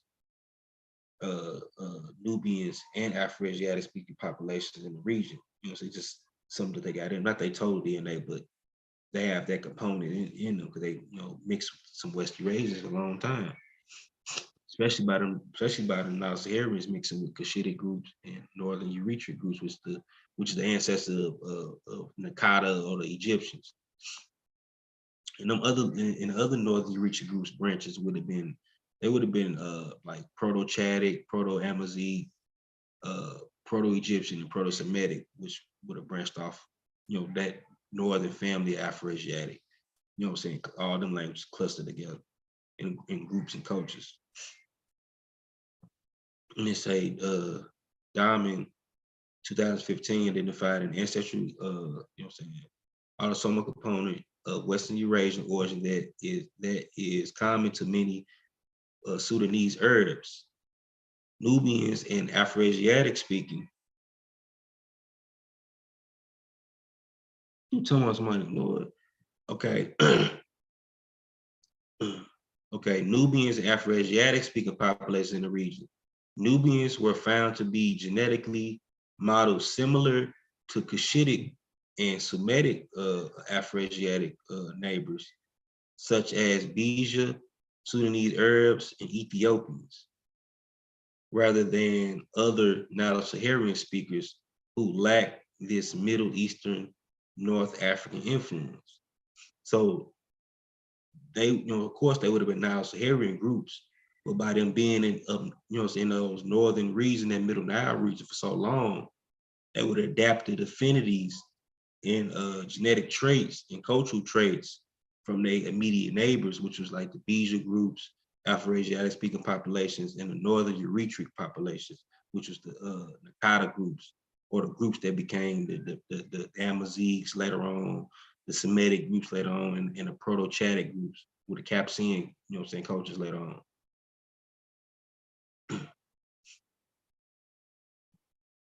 And they say, okay, and they say, the studies show that these populations formed a northeast cluster, which included North Sudanese. This may be explained by the affirmation groups being a mixture of a population similar to modern Coptic Egyptians and an ancestral Southern African. And they say how Feder in 2017 analyzed various populations in Sudan and observed close autosomal affinities between their Nubian and Sudanese Arab samples. The authors concluded that the Nubians can be seen as a group with substantial genetic material relating to Nilos. Of course, they are Nilo-Saharan, they speak a Nilo-Saharan language that, that later received much gene flow from Eurasians and East Africans, which is, this whole mixture, the Eurasian mixed East African mixture would be them Cushitic Afroasiatic populations and the Northern Eritreic groups, like I keep saying. The longest admixture came from the strongest admixture came from the Eurasian population and was likely quite extensive. 41% and 47.73%.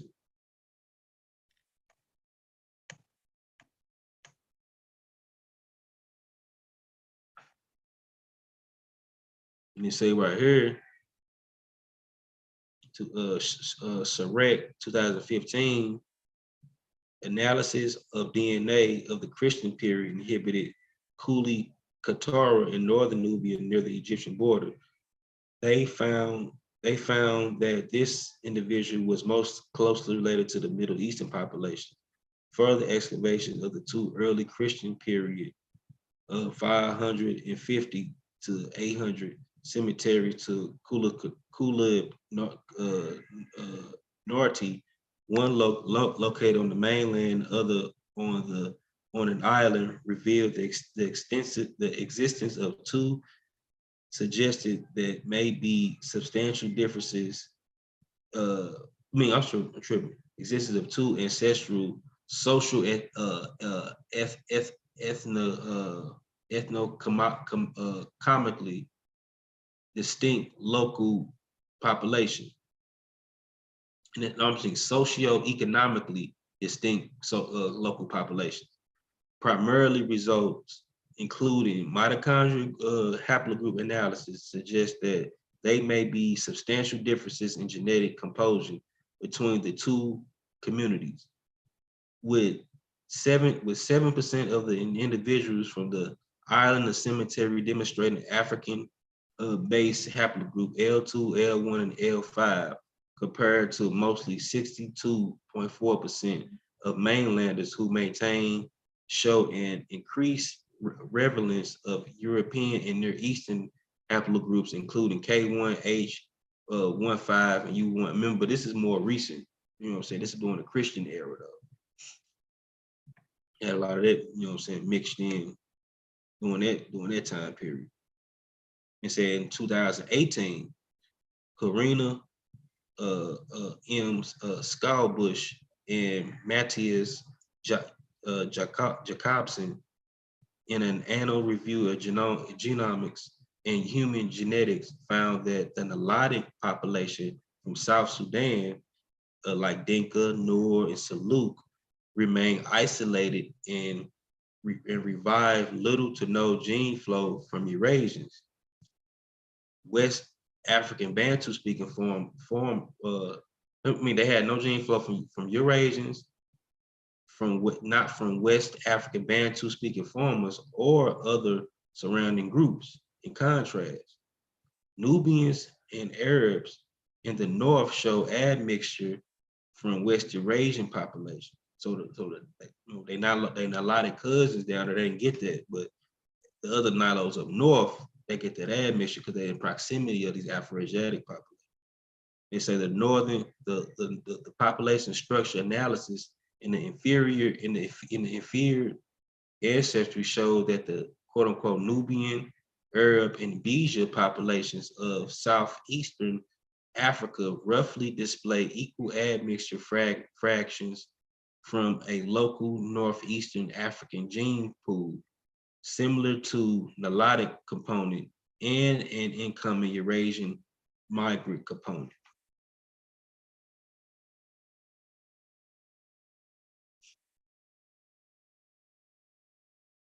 That's why Nubians look like this today. You know, even around during the Nassau period, you know what I'm saying? They look like this. They mixed in with them Cushitic groups. Even when you look at let me show y'all something. Let me show y'all something real quick. Even the Kerma groups, even though they were deeply, Nilo-Saharan, when they got there, but they started, mixing with Cushitic groups and even the Gash groups. See right here, it say, Kerma culture. That's what I'm looking for, Kerma culture. There ain't really such thing as no Nubian. You gotta be Pacific.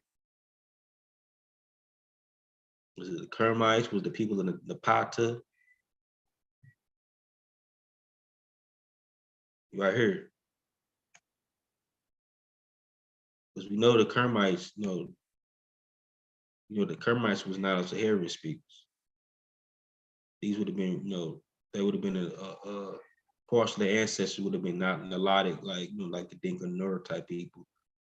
But them being in the North's proximity, they would have mixed with a Cushitic or Afroasiatic neighbors. See, right here, even look, the linguistic affiliation of the Kerma culture is currently unknown, and a membership to both Nilo-Saharan and Afroasiatic language families has been proposed, because they going back and forth, but they coming closer and closer to a conclusion. I'm gonna show you that. See, look, hold on. Because back in, I read this early, back, 1981, they came up, they thought Kerma was Cushitic.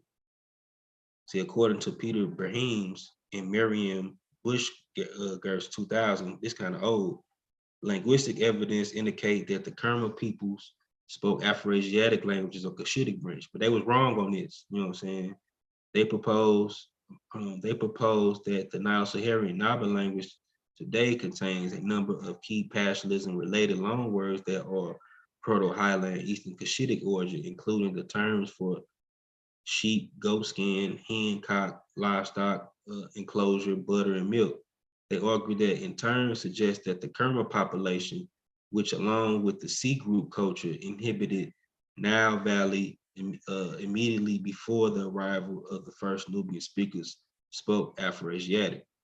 But then they go further in 2010, 2016, Claire Riley, on the other hand, suggests that the Kerma people spoke Nilo-Saharan languages of the Eastern Sudanic branch. possibly ancestral to later Meroeg language I said earlier, which is also suggested as Nilo-Saharan. Riley also criticized proposals by Behring and Bacchus Gertz, the people that I said at first, in the first paragraph, of significant early Afro-Asiatic influence on the Nabi, on the and considers evidence of substratal influence on Nabin from an earlier, now extinct Eastern Sudanian language to be stronger. And then in 2017, Julian Cooper got the strongest point. We got the more recent point. It's like Julian Cooper, 2017, also suggests that the Nile-Saharan languages of the Eastern Sudanic branch were spoken by people of Kerma, as well as those further south along the Nile to the west, and those of Said. Because you got to think about it too. You got other languages that's related to Eastern Sudanic. Kerma language is part of Eastern Sudanic. Or these Nubian languages, part of Sudan, even like the Nara languages of Eritrea is related to these languages. They're Nilo-Saharan. The Numa is Nilo-Saharan too, but it's part of a whole different branch, part of a more basal branch, but it was in the east before those regions. And then you got the languages of southern Libya. Some languages of southern Libya, like the Tibu languages is related to Eastern Sudanic language. Right here say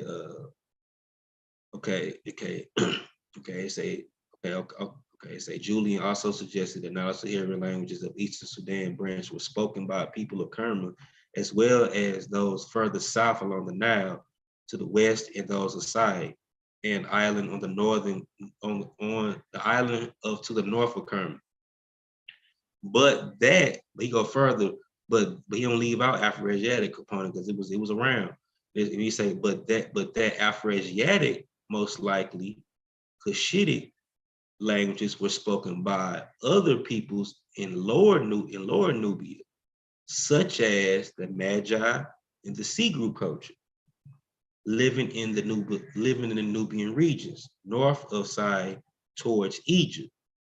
In Egypt, they spoke a whole other family of Afro-Asiatic family. They didn't speak they wasn't on the Cushitic branch. They spoke the northern Eritreic branches. And they say towards Egypt, and those southeast of the Nile in Punt in the eastern desert, based partially on an analysis of phonology of the place names and personal names from the relevant region received in ancient texts.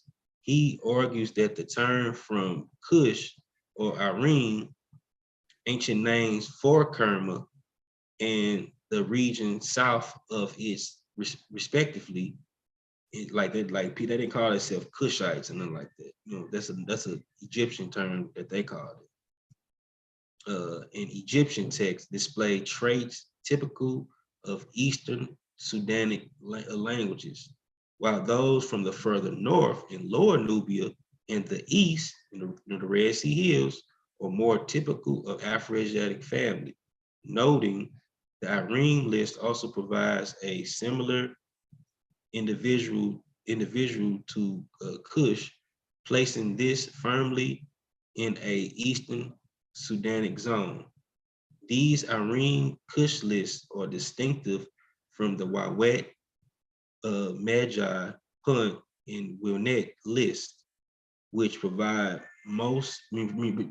sounds typical to Afro-Asiatic languages.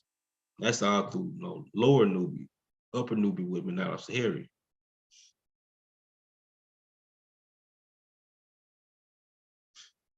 And they say right here, it say Cooper suggests that Eastern Sudanic languages, perhaps early Meroeg, was spoken at Kerma by at least 800 BCE, the time in which the toponymic evidence is available, whose arrival and that of a new ethnic linguistic group around that time may perhaps be indicated by the changed place names for Upper Nubia used in Egyptian excretion texts. However, Cooper also proposed that a similar Eastern Sudanic language may have been already spoken in Upper Nubia, both at Kerma and Sai Palati to its north. Earlier by Kerma Moen, which began around 2050 BCE, while North Side and Lower Nubia, Cushitic languages were spoken, and such later place names by Merowig. It is possessed that early Merowig spread, displacing Eastern Sudanic and Cushitic languages along the Nile. I heard, we'll talk about, see the gas group.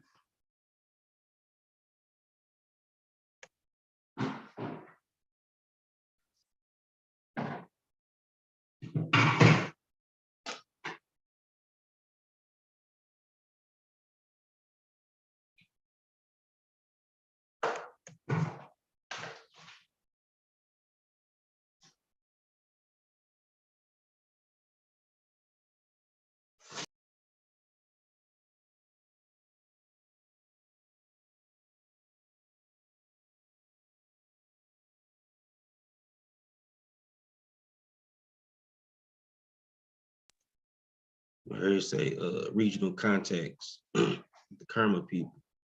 They say the gas group, a Nilotic culture that flourished from 3000 to 1800 BCE in Eritrea and Eastern Sudan, and had contacts with Kerma during the whole period of its development. Kerma elements occur along the whole stratigraphic sequence at Miles Tiglanos, the main site of the gas group. For many centuries, the gas people were included in a circuit of interchange between Egypt and the southern region of the Nile Valley. So Miles Tiglanos became an important commercial partner of the Kerma state. This trade activity clearly contributed to the rise of complex societies in the region. By 2300 BCE, the early C group cultures was also appearing in Lower Nubia, most likely arriving from Dongla Reach near Kerma. Thus, by second millennium BCE, Kerma was the century of the large kingdom, probably the first Eastern Sudan that rivaled Egypt.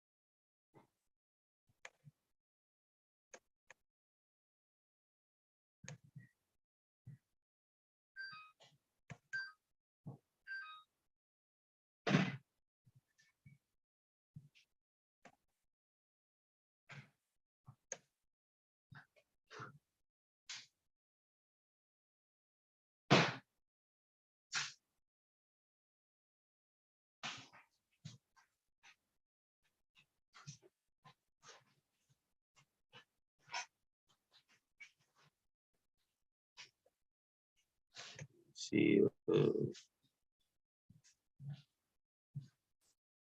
me see the C group. You know, the C group is actually like just a continuation of the A groups later on.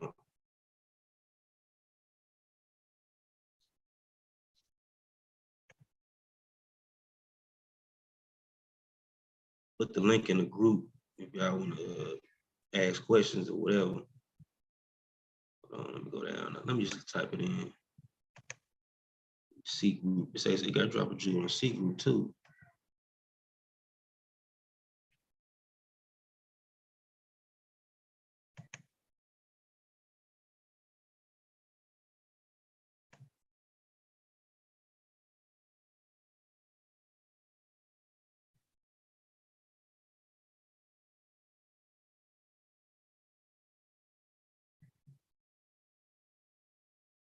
See right here.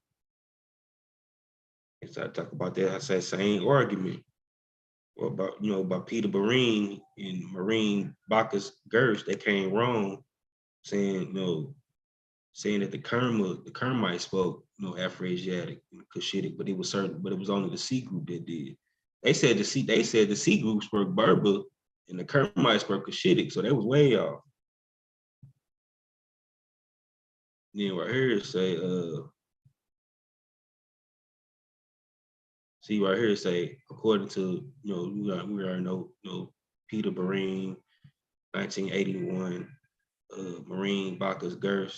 It's the C group page, and it say linguistics evidence indicate that the C group people spoke Afroasiatic languages of the Berber branch, which is not true.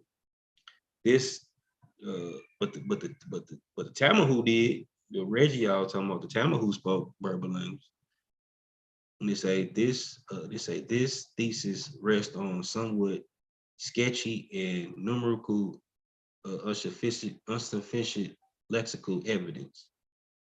I was wrong. And they say recent evidence suggests that the C group people spoke an Afroasiatic language of the Cushitic branch, not the Berber branch, but the Cushitic branch, with peoples to the south,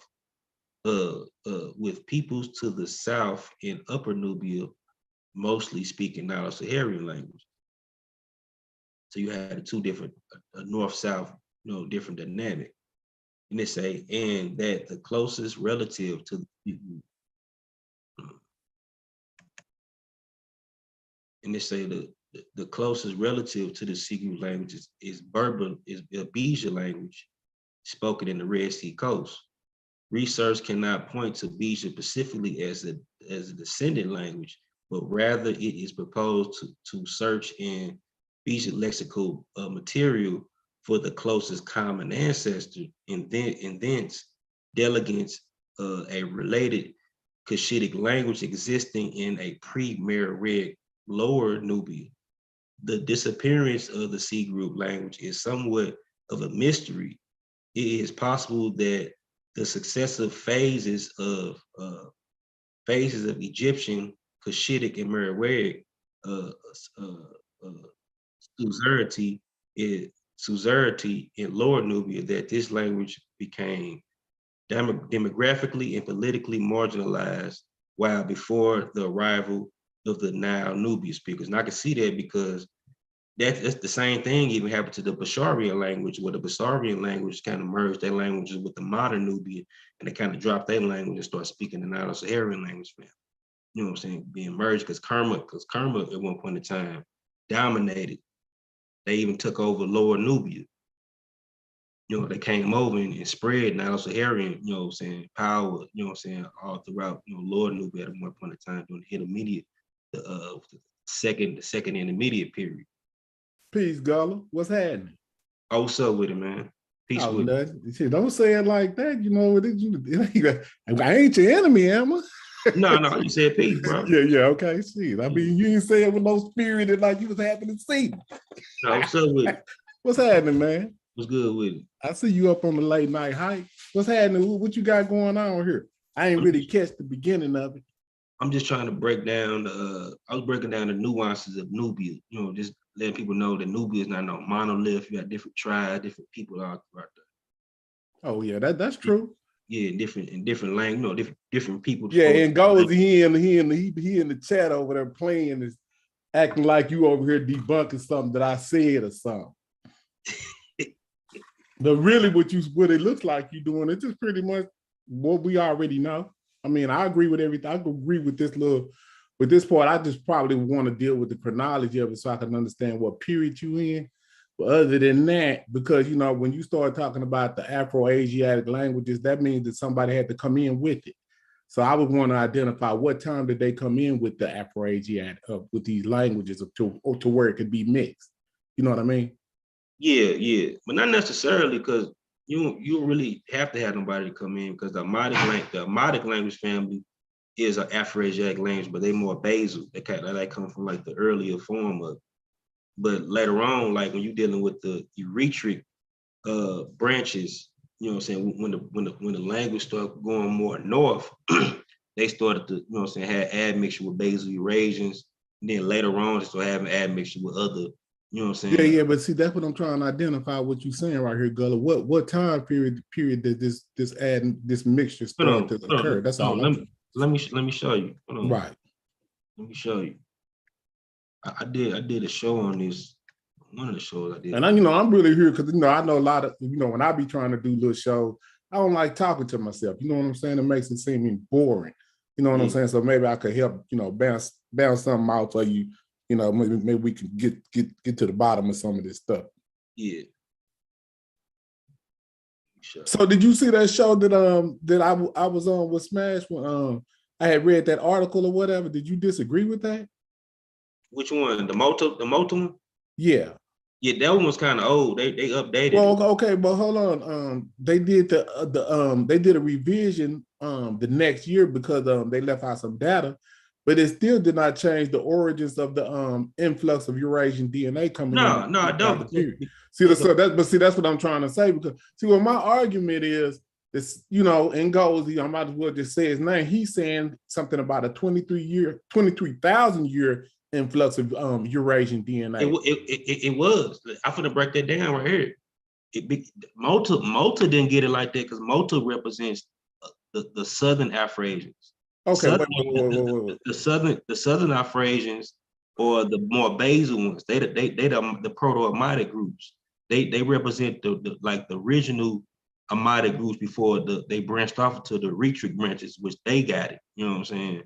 They got slow down, Gullah. You kind of talked over yourself. I'm trying to understand. Can you simplify what you're saying here? Yeah. Hold on, I'm gonna break it down right here. It said right here. Yeah. Pull up. What you finna pull up a map or something? Yeah, I'm gonna show right here. They talk about the E's right here, but right here it say while many studies conducted on the Horn of Africa population estimated West Eurasian admixture event around 3,000 years ago. That's old. You know what I'm saying? That's when they thought it was more recent.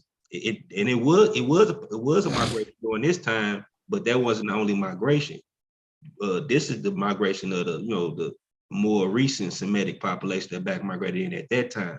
Okay, but hold on. In the study that even in the corrective article, it still uses that particular date of the 3,000 for the 20% of the DNA that came back in. Yeah. Now what I'm saying is I'm not saying that it wasn't other back migration before that, but they saying that it was very minimal. That's all that I'm saying. So you understand what I'm saying? So if the back migration was 5%, that's not going to change the phenotypical differences of someone that's 100% African.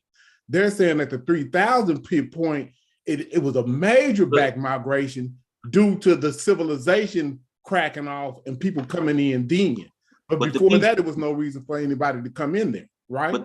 But these particular East African groups, these Amadic groups, already had distinctions anyway from other African populations. You know what I'm saying? They had certain affinities. Okay, see, that's when you get into conjecture right there, because you're just saying that. You don't know. Let me read it right here. It's a 2014 genome study by Hobson found a distinct West Eurasian ancestral component among studied Afro-Asiatic speaking groups in the Horn of Africa, and to a lesser extent in the North Africa and West Asia, most prevalent among the Somali. This ancestral component, dubbed Ethio-Somali, that's what they just call the component, would have diverged from other non-African ancestry around 23,000 years ago and migrated back to Africa prior to developing agriculture. So this is during the hunter-gatherer time, like pre-agriculture. And it's a merging with local indigenous lineages of the Horn Africa, which is the Mamadic dudes like Mota. But some of them didn't get it. Some of them got it, but some did, like Mota. See what I'm saying? So this article is even older than the 2015 article. No, they keep going. They keep going. Like, look, okay. They go up to 2016. Like it say, okay, now hold up, stop. Okay, now stop. Okay, let me get back. Let me read that. It says this ancestral component, the Ethio-Somali would have diverged from other non-African ancestry around 20. So hold on. So I need this right here. This is nothing but wiki. But what I need to do is, because like a lot of times people will run over an article, but you have to really just break down what they're saying off in this so you can get a real good understanding of what they're saying. What do they mean about the 23? It says a migration back to Africa prior to. Where is the evidence for that? Where do you get that at? You got to keep going. Okay. The Ethio-Somali component is actually a basal Vidoid Arabian component. They just calling it that because it mixed in. The component is amongst these West African people, you know what I'm saying, after that time. But you still have a Madic component that's ancestral that's there. That some of them got it and some of them didn't. You know, some of them got it a little bit because they start mixing with their cousins or their relatives. I get that, Gullah, but what I'm trying to say is at that 23,000 mark, the DNA, they don't say what percentage of it came back in, but in that other article, where they actually taking the DNA from Moto Man, they actually do give a percentage of what that came back in. I'm just trying to find out what percentage are they using to say they came back in. James, again, that portion of the Eurasians that drifted from North Africa, who was mixed with those indigenous groups, it made it down there to Ethiopia around 5,000 years ago. It was in Northeast Africa near Egypt and Lower Sudan in certain places at 23,000 years. It only made it to Ethiopia late. And that hold on. So you telling me it took 23,000 years to get down to Ethiopia? No, I'm almost finished. And that Moda or Omatic component was already lingering in North Africa for a long time. It's just that the fragment that they found in a Moda cave was more of a non-Eurasian component. It was straight Omatic, but that Omatic population already drifted from the Moshabian, the Comorusian populations, who split from the earliest fragment of EM35, which split from EM215.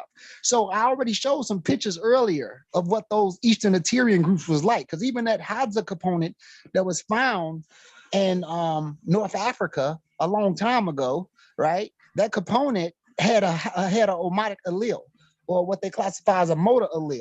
So in North Africa, the population were already mixing or going through genetic exchange with people in the Levant, and the people in Levant already split from Middle Stone Age North Africans, and they became independent or indigenous to those areas.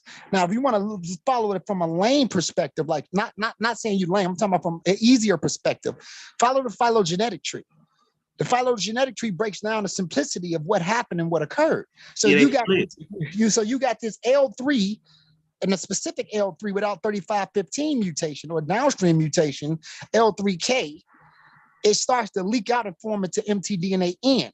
As mtDNA-N develops independently in North Africa around the Eastern Sahara, it starts to leak. These are the out-of-African migrants.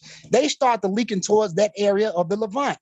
So you have an aboriginal component, and you have something called the Emiriniot population. The Emiriniot population later on down the line splits into the basal. The basal splits off at around 40,000, and some people say it postulates at around 50,000. But the fragments of the basal mtDNA starts with N, which is the daughter of Northeast African L3K. Without the 3515 mutation, not the other set of L3s. So we got to know the mutations and the downstreams, right? Those people in that area, late Pleistocene, early Neolithic Libertine populations, before the Bronze Age Libertine population, because there was a population turnover and a genetic shift when people from the Iranian area came in later and caused the genetic population turnover. But those people that were Natufian-like were already going through North Africa to the Levant for almost 23,000 years. But the people near that Egypt area, especially near Fayum, were already cousin related to these people through the Halfland culture. And the Halfland culture was related to the Ibero-Maurusians. So there is something called the biodiversity. The bio deficit at multiple directions that it went through before forming it to these different subsets. So by the time these people drift down, it was already lingering in North Africa. Then they start to go towards the Red Sea. Then you got these pastoralist groups, and I broke that down earlier with Brother Gullah, which formed into that stratum of Cushitic, because the Cushitic speakers at first did not start in Ethiopia or Somalia. They started in the Red Hills. Yeah. They started in the Red Hills. Hold on, man. Hold on. See, because it goes down here, and I'm seeing some more stuff. It's saying right here about somebody, Ethiopic, Omatic, which is more prevalent among speakers of the Omatic branch, Afro-Asiatic. Right. So listen. Hold up. In North and South and Southern Western Ethiopia, this lineage is associated with that of a 45-year-old fossil moto found in a cave in southwestern Ethiopia, which has high genetic affinity to the modern Ethiopian group. Okay, now listen to what I'm trying to say. Affinity means shared. Similarity. You know what it means. So what I'm saying, so the similarity is shared in some layers of the Ethiopians today. Those Ethiopians are not fully Eurasian. They have a large chunk of their DNA that's Omatic-like. That Omatic-like DNA is the Aboriginal component. So when you hear, hold on. What do you mean by Aboriginal? I'm trying to ask. Hold on, because I need to understand, what do you mean by Aboriginal? What do you mean? Aboriginal as in the Ethio-Omatic component. Hold on. You wouldn't just say indigenous? No, indigenous or whatever. What's the difference? It's the same thing. Yeah, I know, but he's confusing it. See, because when you say Aboriginal, people will take that as, unless you know. Why wouldn't you just say indigenous? Because indigenous means the people that's from that land. So that means that they were purely African. Right. So the Ethio-Omatic component is indigenous. The Ethio-Somali component is when you have the Ethio-Omatic component that mixes with the Neolithic Libertine population, which formed the two. Okay, but see, what date is that? I'm trying to get from y'all. What date does that happen?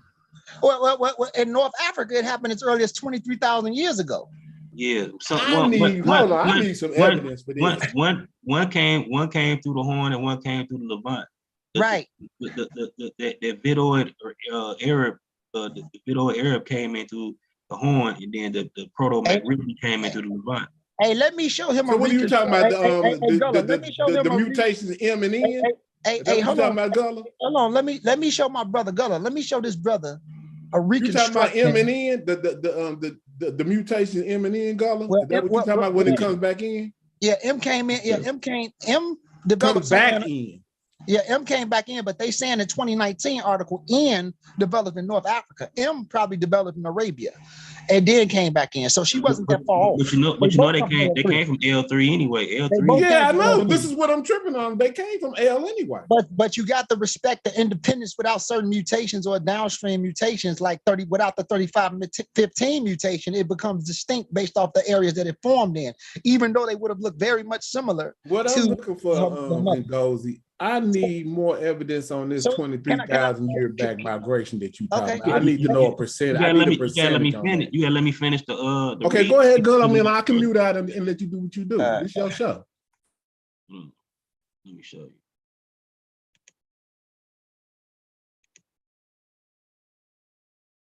Because even right here, because look, you go into it, like when you actually read it, it say, where was that? Okay, it say the authors propose that the Ethio-Somali have had been, see, it's in quotations, you know what I'm saying? Because when you see Ethio-Somali, that's not this not an African component. It came from, basal Eurasians, but they call it that because a lot of, some Ethio-Somalians have. Make sure you don't leave out may in that sentence. It say may have. It says, so they don't mean they don't know. Okay. Where you say that at? Where it say right after that, it says may have. It don't say they have. It say may.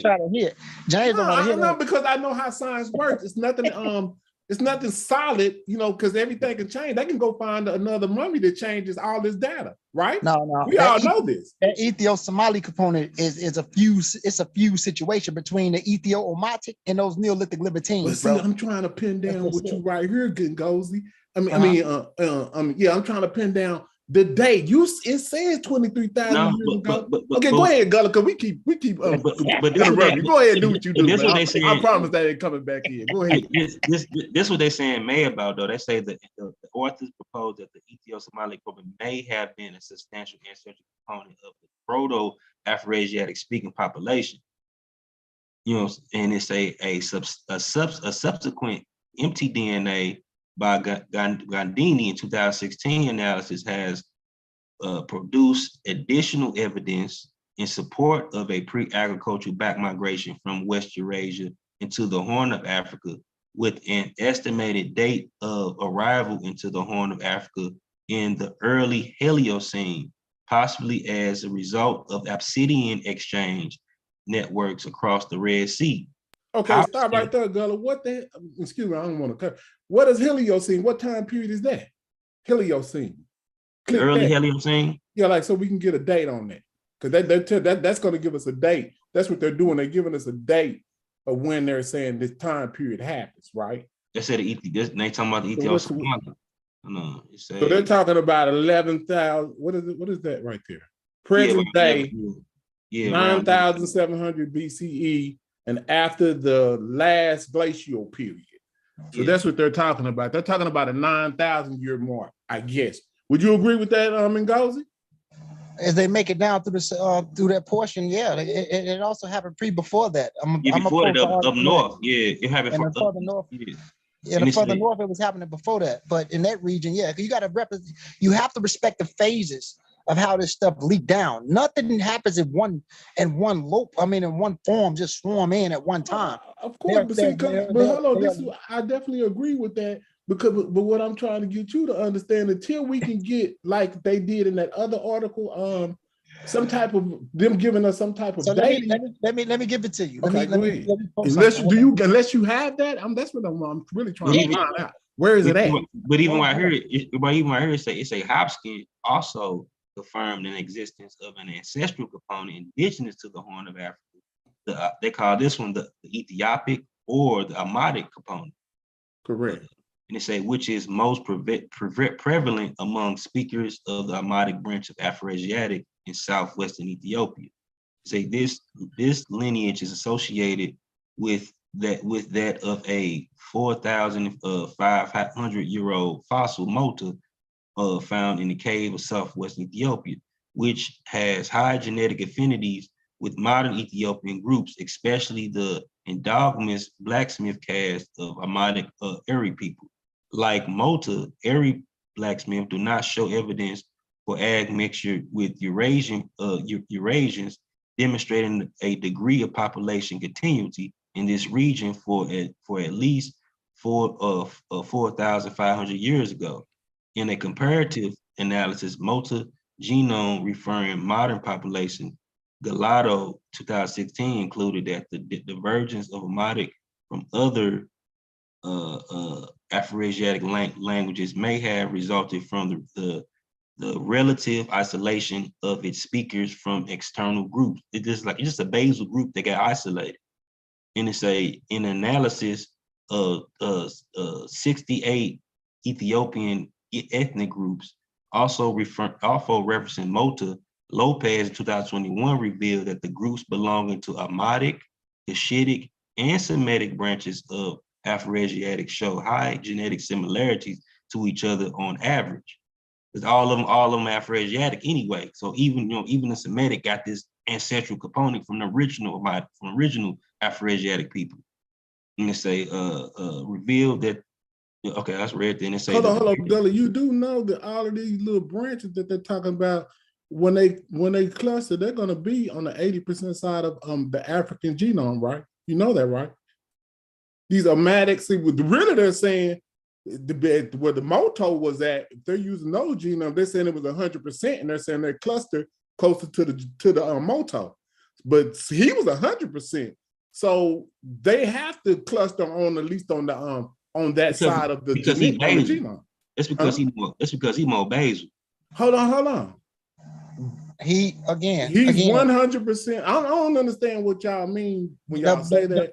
But the article I read, it said he was 100% African, and he that- had no yes, admixture. yes, So what yes, does basil yes, mean? yes, You yes. saying the basil is No, basil no, off no. inside of that? Is that what? No. Basil just means split at base. But listen, the You said, Omatic, hold on. I didn't hear you. You said what? basil means split at base. But that Omatic boy, that Omatic boy that they found in the motor cave, right?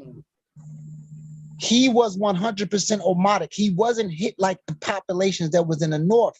He didn't. His layer of people, that subset Why are you of using people. that language when the No, article don't use that language? See, you using language that the article don't use, and it's more simple to I'm just use giving what it the to you. article says. I'm giving it to you straight to the point. The Omatic populations or the Cameroonian populations that was already Omatic, like that was in the north, they mixed with populations that split off, went into the Levant, and came back in. They mixed with them. With the portion that he was in, he wasn't hit by that. East Africa, or that portion of East Africa. They're saying at the 4,500 mark he wasn't Right. hit. Again, They're saying listen, James, let me explain it. That portion of East Africa, not northeast, not further north. That portion, they had a more recent hit than a population that was further north. They got hit with 4,500 years ago, but a little bit after that, they were not hit like the population that was north of them. Now, the population that was north of them were only partially Omatic. They wasn't 100% Omatic like Motorboy. They were partially because they mixed with other populations outside of the continent that came back in. The Motorboy, he was a fragment of the earlier populations that was north. You have to understand what That's these a postulation right there. Yeah, you don't know. They migrated. They migrated to south. They migrated to the south, southwest Ethiopia from the north. And got isolated. The other Amada groups kind of died out and got overlapped by their cousins that had the Eurasian components. Like right here, look, this was Christopher Eric book right here. It say this. He talking about Afro-Asia. Yeah, it say two primary groupings. Communities arose before 15,000 BCE among the descendants of the Proto-Afrasians. It said one of these, the South Afrasians, which is the Amadic, the Proto-Amadic, established themselves in both central and southern parts of Ethiopian highlands.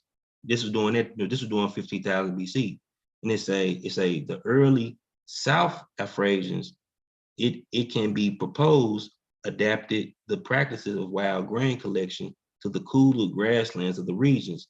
Just one South Afrasian group, the Amadic languages of the Southern Highlands, are still spoken today. The other South Afrasian languages were formerly spoken in the Northern Highlands, but these have all died out. The second primary branch of the Afrasian, the North Eritreites, inhabited lands that probably lay in northern Ethiopian highlands and may have extended north into the southern Red Sea hills. See, them northern Eritreans overlapped them, the northern Amadic group that left over, and the Amadic, Motorboy was in the south and became isolated. And it say around 15,000 BCE, the northern Eritreites communities began moving into areas along the Egyptian Nile. What time period, Gullah? 15,000 BC. Okay. It say the northern Eritreite communities began moving to areas along Egyptian Nile. The signal of the arrival was the appearance of a new tool in the archaeology of Egypt, a small crescent-shaped stone blade used in harvesting of grain. Over the next 2,000 years, the early northern Eritreites spread their wild grain-based subsistence practices northward towards the Nile Delta. However, time assimilating the local communities of the different areas into their extended society. Hold on, I'm lost. I'm geographically lost right now. Did you just say they went north to the Nile Delta? Hey, Gullah, that means they coming south, right? They coming from the south, right? Hey, Gullah, let me show him a few pictures so we can give an example of the combined situation as you go in, because it's like James not trying to really he's not trying to really. No, I was listening to what Gullah was reading. I was asking him a question. Let me show you something. Did you say they came from the south up towards to the Nile Delta? Where are they coming from? I'm just using geography right now. I'm asking a question. Hey No, Jay, the northern Eritreans. Okay, but what? How? If that must mean they were south of the Delta, right? Is that what you're saying? Yeah, originally from the Red Sea Hill area. Okay, that's all I was asking. I just wanted to make sure what I'm hearing. Because if you said they was going north to the Delta, that means that they had to been south of the Delta. That's all I want to know. But some of them already had the Ethio-Somali component coming in from the Horn too. Anyway, Ethio-Somali. See, this is what I'm getting at. So and I don't know how y'all getting around with the base. Hold on. Okay, I want to show you something. What year is this in goes? This image is an image. This is the new reconstruction image of Nazlat Carter skull that was found in Egypt. He's around 35,000 years old, right? This is without I want you to pay attention. These are Eastern Assyrian North Africans. This is without the later Eurasians that, back migrated in, who was also close to them, right? In affinity, because they peeled off, they came out through Upper Egypt or Northern Sudan before they leaked out. That's where you find the Libya's tools at. So this is before you get the Cambrians or before you get the Natufians or before you get any of that.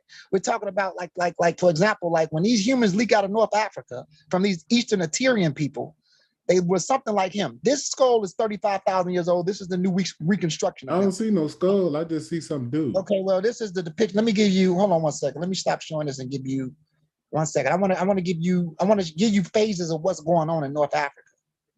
But you know this is all conjecture here, what you're doing, because nobody knows what somebody looked like 35,000 years ago. I mean, you're gonna like, come on, Gullah, would you agree with that? Come on, man. Y'all got to stop that. Hold on, Jay. For real, man. I mean, I just be trying to keep it 100, man. Y'all need to stop.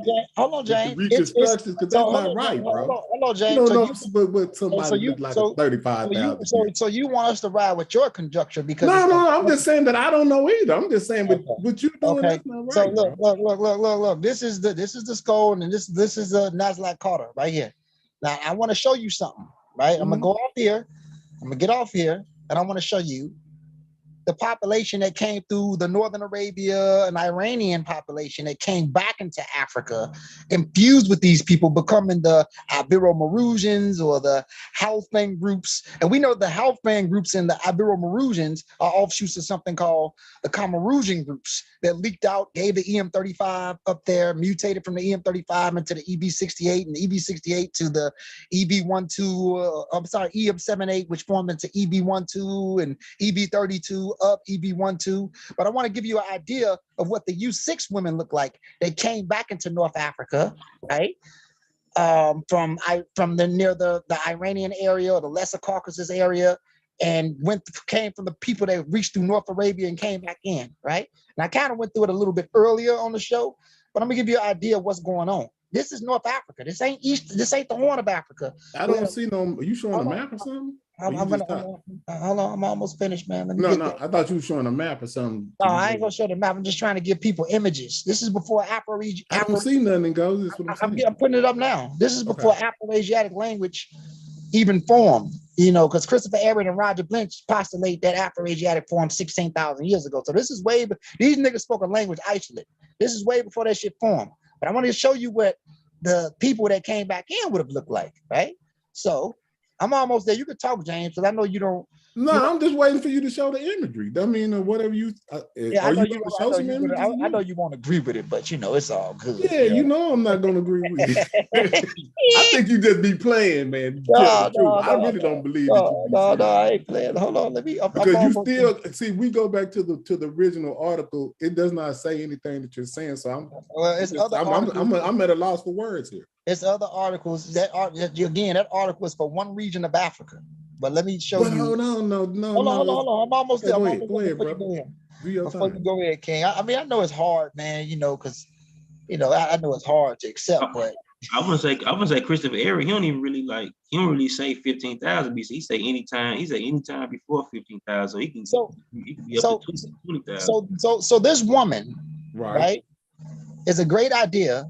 right? A postulation or before the SLC245 mutation kicked in, because that mutation when sodium potassium calcium exchange of 55 mutation on chromosome 15 when alanine turned to thyrionine. The variant that's responsible for that arose 30,000 years ago, but it fully expresses itself with Neolithic farmers probably around 12,000 years ago, and the Lesser Caucasus 12,000, but it expanded 9,000 years ago. So these early people that lived in Iran and Iraq, and even the humans that created the art in the Cro-Magnon caves in France, some of these people with mtDNA U6 would have looked like this lady, as they mix with that same person that you find with that was part of the Eastern Assyrian groups or the Nazareth Carter people, right? So morphologically speaking, hold on, slow down, because I want to make sure I understand what I want to make a point. Even though I know in anthropology, some people will not, they won't accept the terminology of Caucasoid and Negroid and all that, but I'm going to use that in a layman's sense to give people an idea of a consistent or continuity of a specific morphology. And in phenotype, they would have been more, in a morphological sense, robust Caucasoid, not a more gracile Caucasoid, but a more robust Caucasoid in morphology. Not to even mention that even the earliest humans in North Africa were not Congoid, because a lot of those features are later derived. And it wasn't the more gracile Caucasoid, which is also in some traces later derived. It's more of a robust feature. So this early mtDNA U6, who back migrated into Africa, some people postulate 35,000, some people postulate 28,000. I think the 28,000 year marks makes better sense based on findings, because the earliest basal branch of U6 was found in the Romanian area, which showed that these people that came from those, I think it's spelled Dazuzada populations that was near the Caucasus or the Caucasus zones, they already formed clusters of U. They was also related to the Villabrana boy that was found in Italy, or Villabrana man that was found in Italy, or even Kostiki man that was U2 that was found in Russia. So when you look at this is a great idea of what some of these people would have looked like as they went back into North Africa, becoming those beautiful Ibero-Maurutian people or the Halfland people that people talk about. And I'm not being biased, I'm being realistic. But this is not the only phase of Eurasians that come in, because you also had another phase of Eurasians, right? They came into North Africa a few times. You had population that came in 7,000 years ago, and then you have the one around 7,000 years ago, 6,500 years ago. Those are the ones that kind of brought the stronger SLC245 mutation with the lighter skin, dark hair, and dark eyes, right? This is without the OCA2 mutation or HERC2 gene mutation. They came back in, and they mixed with these people that was already kind of intermediate or mixed with the early North African and the early Eurasians that back migrated.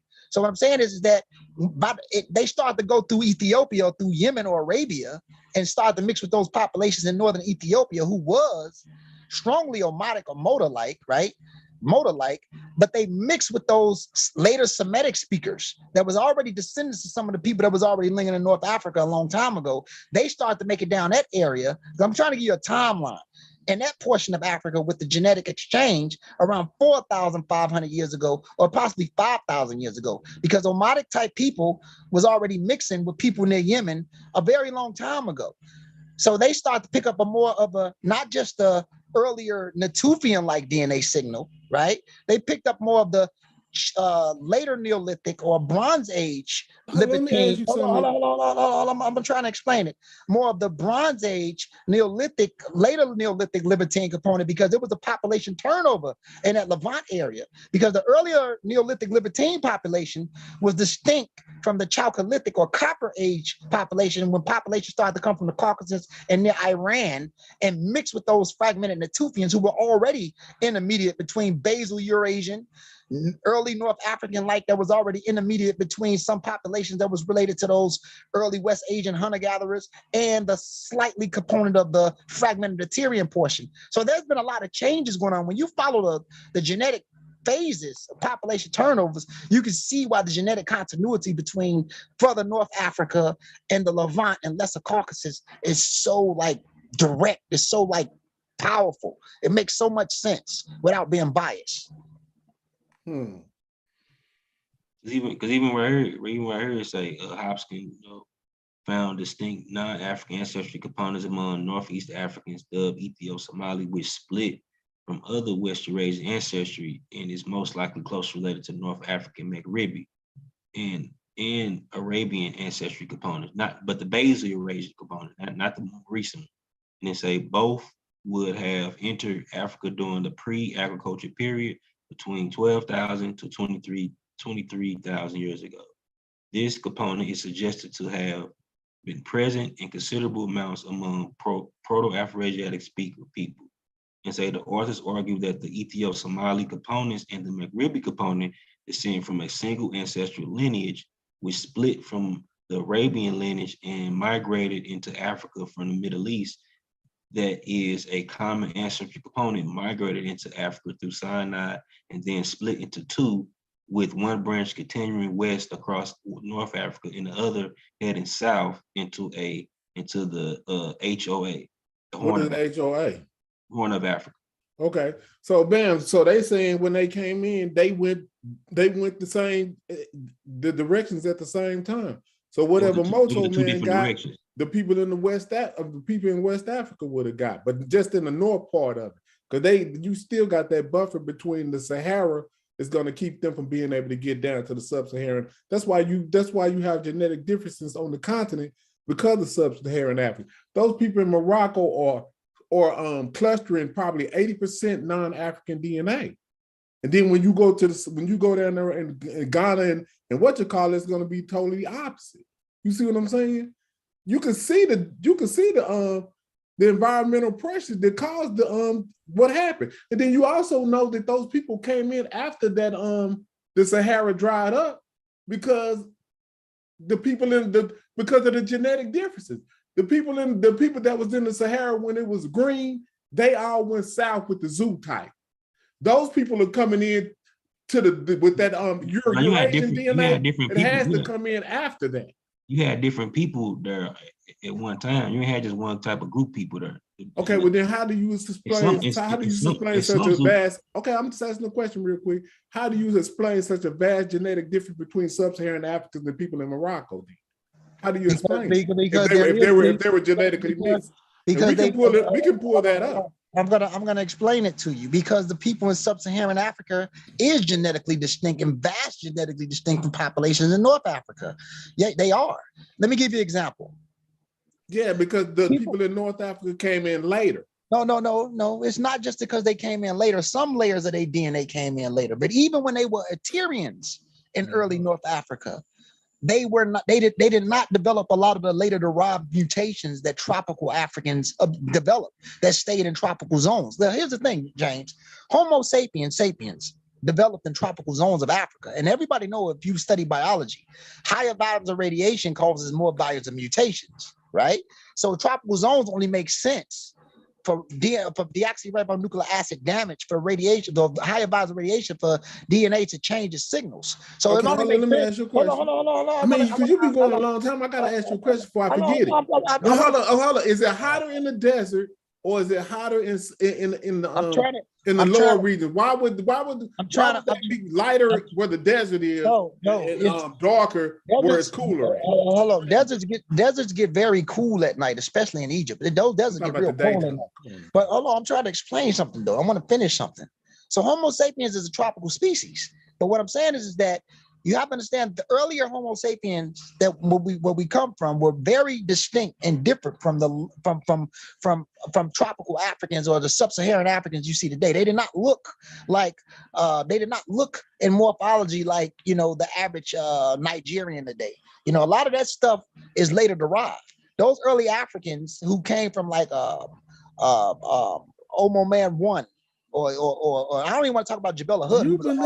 How you be knowing how people be looking? I'm trying to give archaic humans. No, I'm not. So Jabella Hood was an archaic Homo sapien. I'm talking about modern anatomically correct humans that develop in early tropical zones. So those Eterian people lived between 100,000 to 30,000 years ago, right? Or even some cases 23,000 years ago before those other people back migrated and created the Ibero-Maurusians. They represent an earlier phase of Homo sapiens that was absent of the mutations that we accumulated south of the Sahara.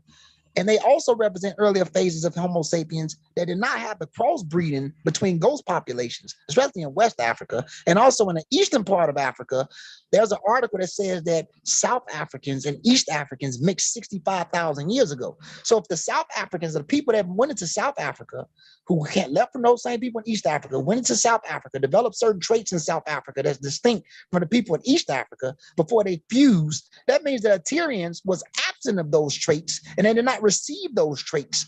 So that means they were already distinct, even on the Aboriginal indigenous North African side before the later Eurasian component came in, right? So then when you start talking about the Eurasian component, even those Eurasians that left out of North Africa, they would have been very closer to the Eastern Assyrian people that they peeled off from. They developed distinct traits in the Levant or in the Arabian Peninsula. And then the only difference is that happened with these people, right, is that they developed something called the KIT, or what they classify as the specific gene variant or allele, the KIT-LG locus, right? And if you study the KIT-LG locus, you can understand that this is the mutation that Homo sapiens or develop a variant that arose around 30,000 years ago, right? And this variant is responsible for the signals of how melanin or the melanocytes abstracts itself.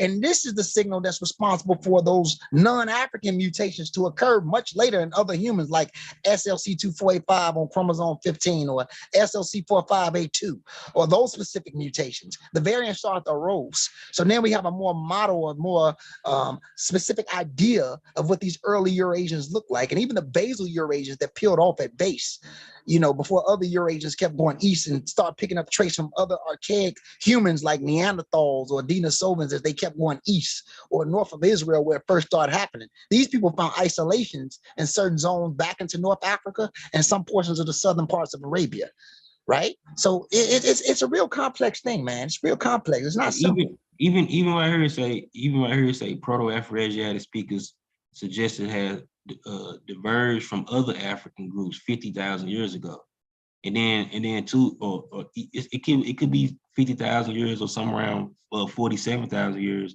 because some linguists date the Afro-Asiatic language family around 47,000 years, which is still around 50,000 years.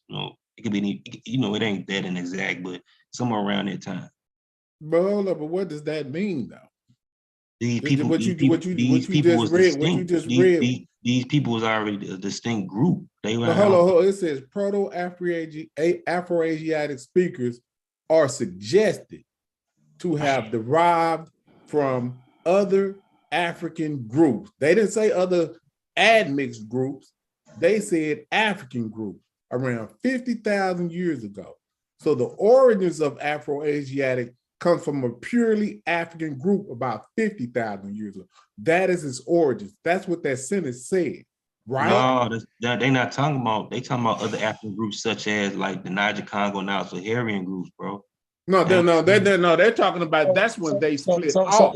That's the next line. They said Niger Congo and Nilo-Saharan speakers split from this group. From each other.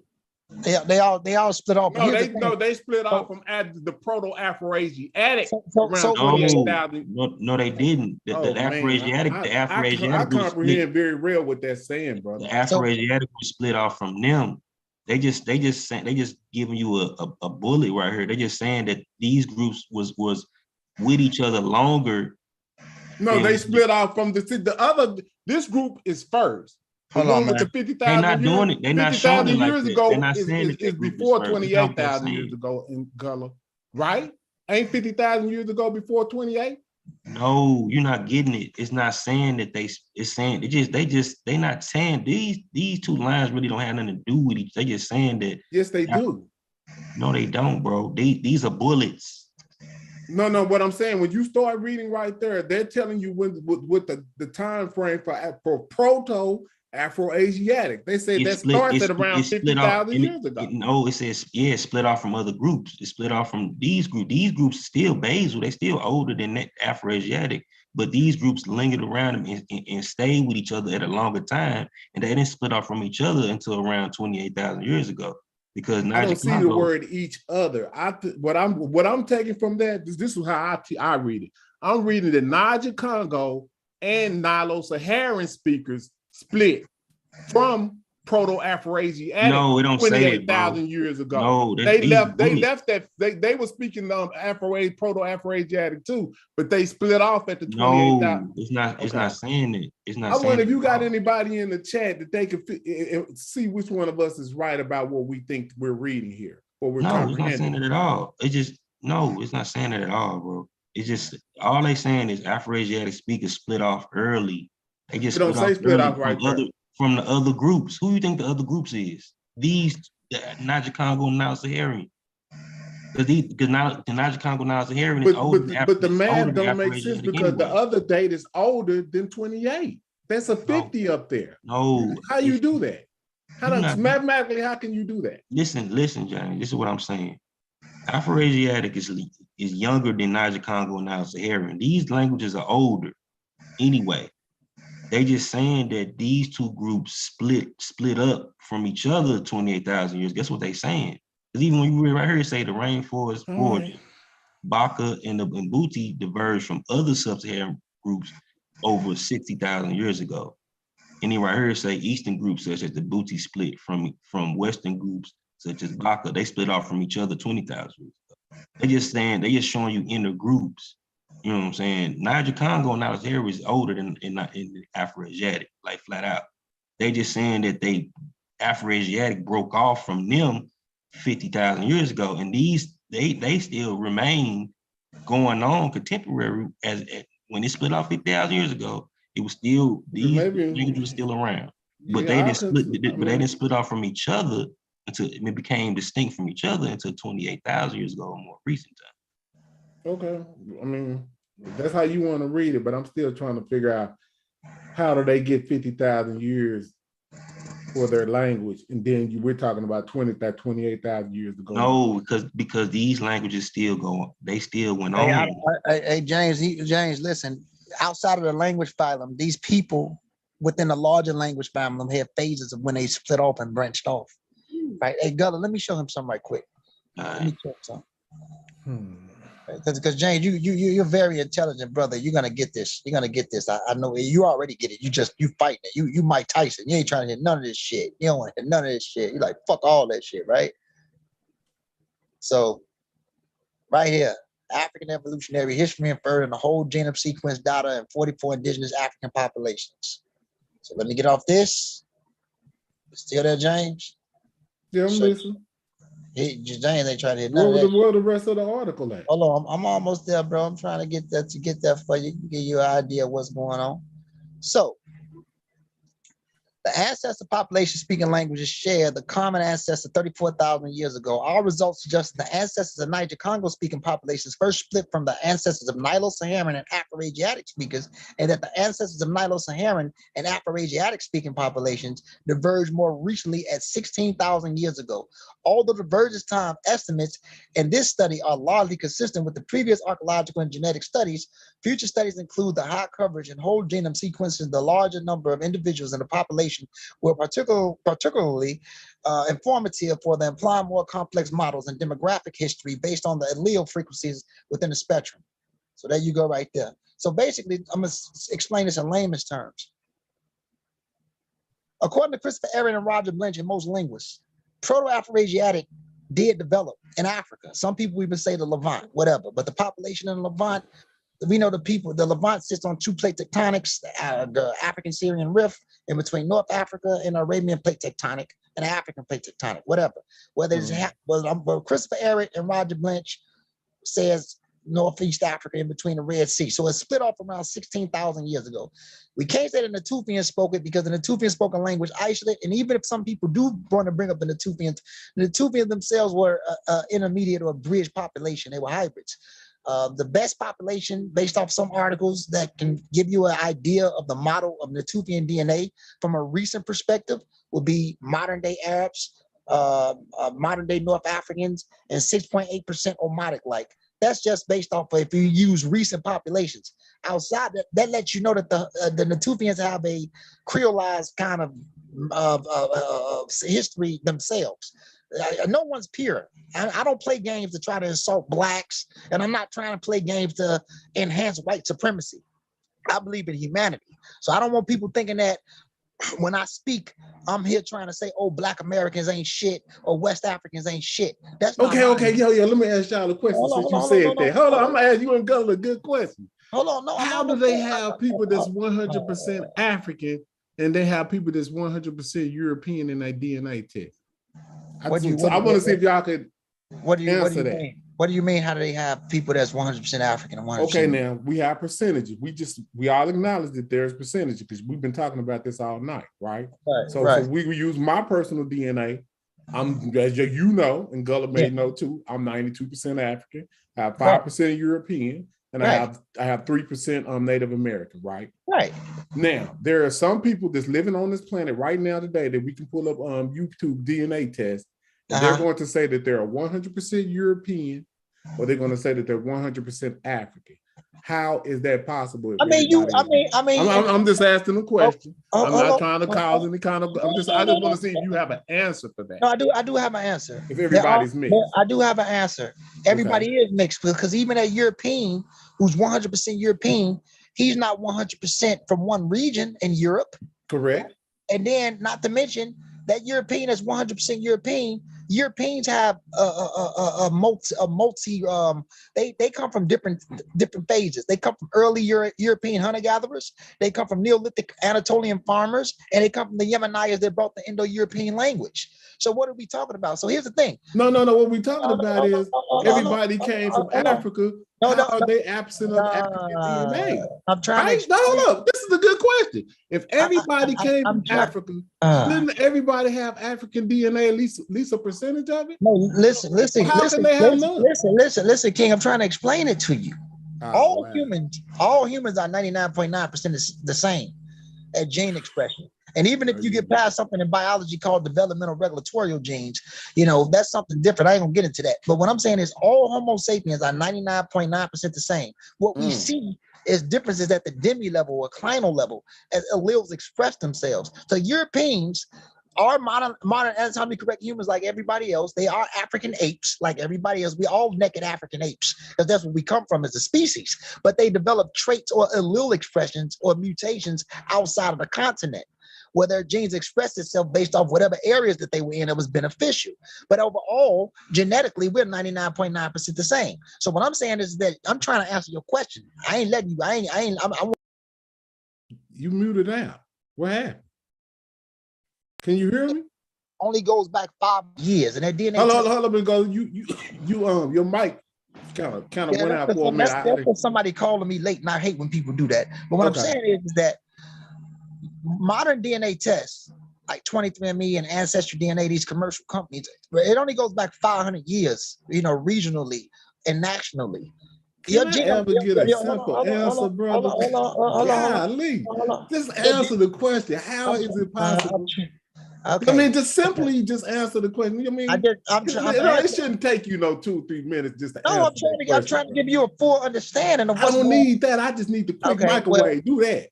Okay, well, microwave. I just need a microwave answer. They're 100% African and 100% European, which represents certain outliers in life, who may be 100% European on the surface autosomally within a time period of 500 years, if you want to base it off that little company, right? So he's 100% European, but here's the thing: he's still mixed. He's 100% European. Hold up, Gullah. Let me turn to Gullah. Gullah. Yeah, bro. You don't want to hear. I need Gullah to jump in. I need a referee. I'm trying to give you that. Gullah, you heard what I'm saying, Gullah? How is it possible? I'm gonna ask you the question too. I ain't letting you get away. How is it possible for Europeans to have a 100% European DNA, and then Africans to have 100% African DNA if everybody comes from Africa? Go. What you mean? This is that you measuring 2 different things. Like you measuring 2 different parts. No, I didn't do this. But James didn't do this. This is just what happened. So when stuff like this happened, I just asked the question. This is a question. This is the question that I asked myself, right? So I'm just asking y'all because we all do this too. But I'm like, okay, give me an answer, and I haven't found one yet is if everybody came out of Africa, they all should have at least some African DNA. Would you agree with that? All Homo sapiens are 99.9% the same. I get that. I'm talking about the DNA test that said that these people are 100% non-African. They are. Why is the test? Well, maybe I need to ask this. Why is the test saying they're 100% African?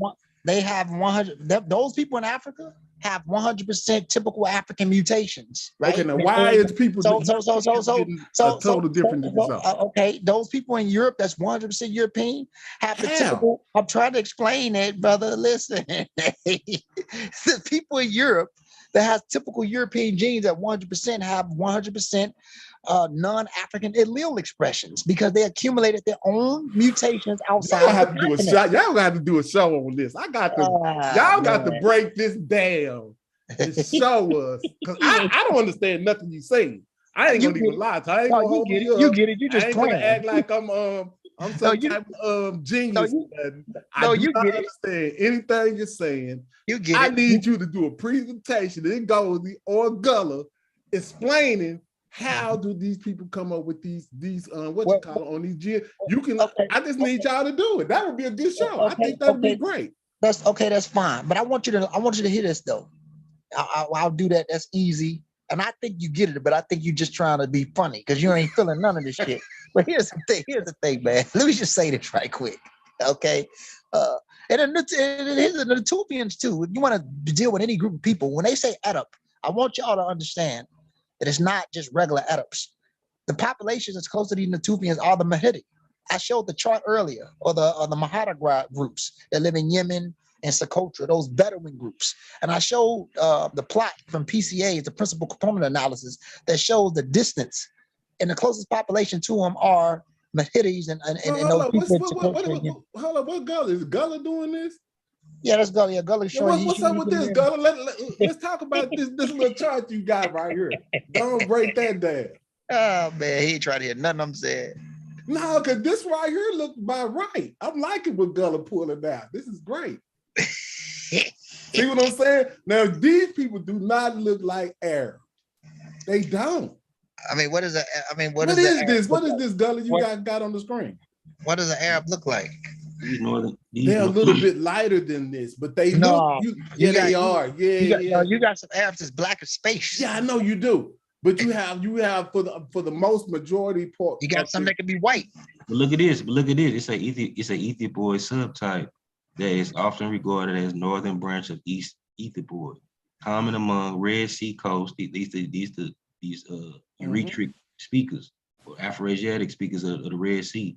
And it's a common along the Red Sea coast and the Nile Valley from Egypt to Eritrea, deep into Ethiopia highlands, shows some morphology affinities with Mediterraneans and play an important role in ancient Egypt. Often blends with Arabids and Yemenids that arrived in prehistoric times, common in Beja, Beni Amir, Nubians, Hadanaya, this was another Beja group, more mixed in Amhara, Kabadish, Egyptians, Korga, and other oases, sometimes in Arabia as well. Right. So you can see that range in Arabia as well. I would agree with that, but because they're admixed people, so but depending on what percentage of admixture each individual have, you're going to see different features. So if you cluster like hey Gullah, 60, let me show him something. Why you cluster like 60-80% of the African side? I'm going to show you this one too. This the multiboard. These people would have been distinct even without the mixture. Like, and they don't even have the protruding mandibular or the prognathism. Correct. Yeah, we come in all different type of phenotypical things in black. No, you can't say we. You can't say we. We looking. When you look at this person, you gotta look at this person the same way you look at Adam and Nyla. They look like they might be looking like you, but they not related to you at all. So look, hey Gullah, let me show this brother some of these wait, slow down. What line do they come off of? This is the omotics. Wait, what line do they come off of? An M, an N, or L? E3B and L3. So hold up, I come off of E and L. So what are you talking about? You come from E1B1A. I mean, you come from, but you got to represent. represent. No. We ain't finna play them games. James, I come off an E line and an L line. Don't do that. James, listen, King. You are a hybrid. We are hybrids. You have a Neolithic Moroccan component. You have a West African hunter-gatherer. I mean, Central and East African hunter-gatherer component. Moroccan? Well, slow down. You said Moroccan? And two, you gotta realize L3 is the only L3, not no other L. Only L3 is the mother of everybody else outside the continent. So of course they're gonna have close, even on the African level, they're gonna have close affinities to outsiders like these people right here. Watch this. I bet you them L's ain't outside of Africa. Shit, there's some L3s. It is some L's. Where at? Could pull it up. Okay, where is that? Come on with it. Hold on. I'm giving you. Listen. Yeah, pull it up, Gully. I know you know where it's at, Gully. Hold on. The sister branch to my L3. I'm L3F, right? My L3F. You got a sister branch that went into Europe, L3F1B6. That's in Spain. You got another branch of L2 that they found in Poland, a distinct branch. I think it's L2A1 something. That's a distinct branch. Yeah. Matter of fact, Gullah, go to So how did they get there? I mean, they migrated out of Africa a long time ago. No, they probably went across that Straits of Gibraltar right there. Some of them. That's what I was supposed. How some L gonna get in Spain? But listen, and that might have came in with that Moorish influx too. So I'm just thinking. No, James, they had an L3 that I thought I read that somewhere. No, they got an L3 that leaked up there as early as 12,000 years ago. They got a unique cluster of L3. You got to understand something. These little haplogroups, whether you call them short tandem repeats, STRs, or SNP single nucleotide polymorphisms, only make up less than 1% of your DNA. You have to look at the downstream mutations of it. So here's the thing, like for example, my L3 is distinct from other clades of L3. I'm L3F. The next person may be L3D. You have to look at the mutations or the downstream mutations. Oh, I see it, Gullah. Yeah, the Arab population, they do have L. But not just them, but some of their L come from slaves, and some of their L came from earlier phases of humans that have been crossing the transitional Sahara phases before the slave trade. But you also have an L3 that went into Spain. No, because of proximity, I wouldn't disagree. I just need to. I'm just always about fact-based stuff. Let me click that right there, Gullah, right there with that orange thing right there. Click on that map right. Go to distribution, Gullah. Go to distribution so you can see the. No. Make zoom in. Make it bigger. Only thing I do is click. Bam. See, that's showing it right there. Yeah, so L3 comes out of there, but L3 is. Hold up, watch this. But L3 is not on the continent. L3 is on the continent. Hold up, go back. Yeah, okay, I see L3 right there.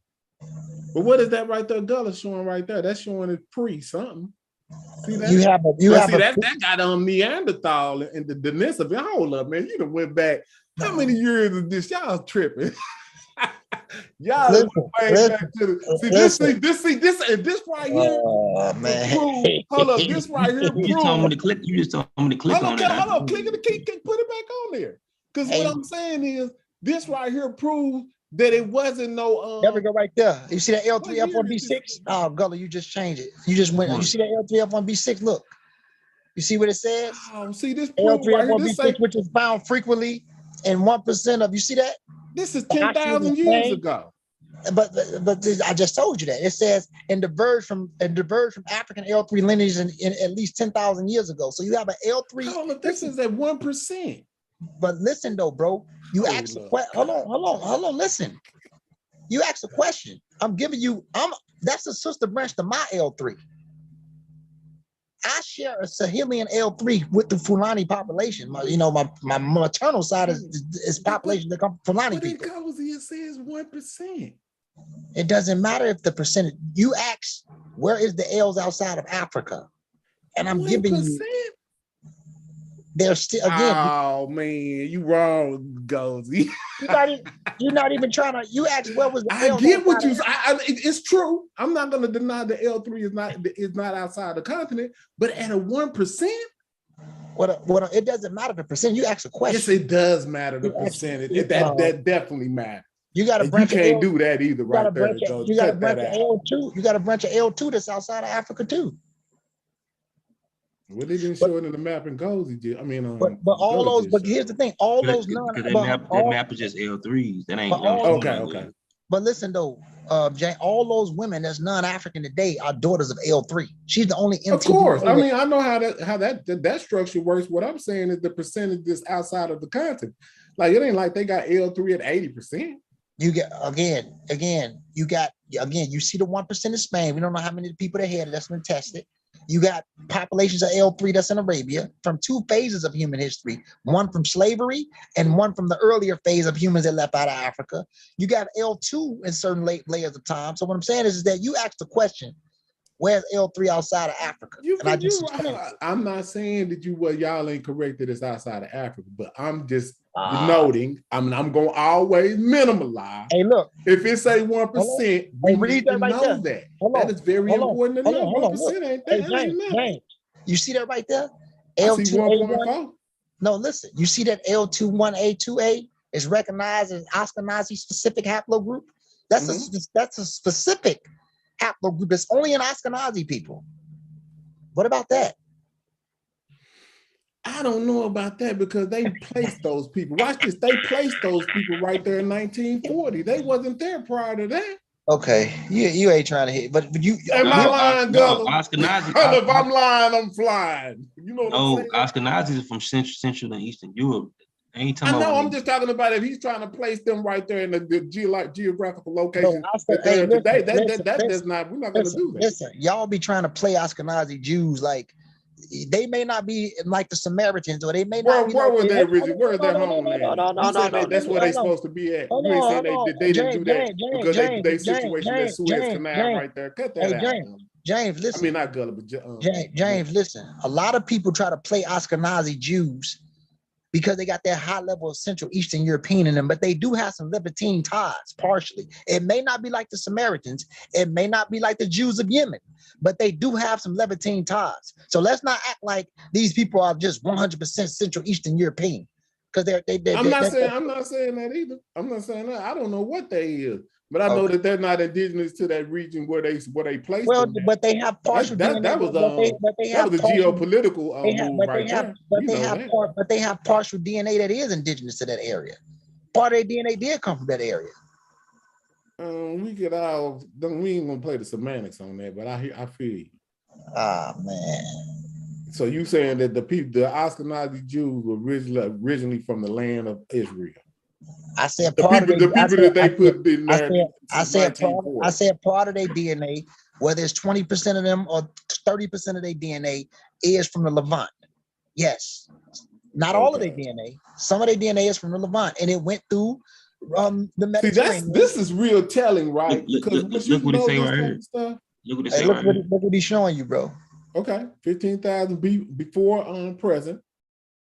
Niger Congo speakers may have migrated from the Sahel region of Western Africa along the Senegal River and introduced haplogroup L2A1 into North Africa.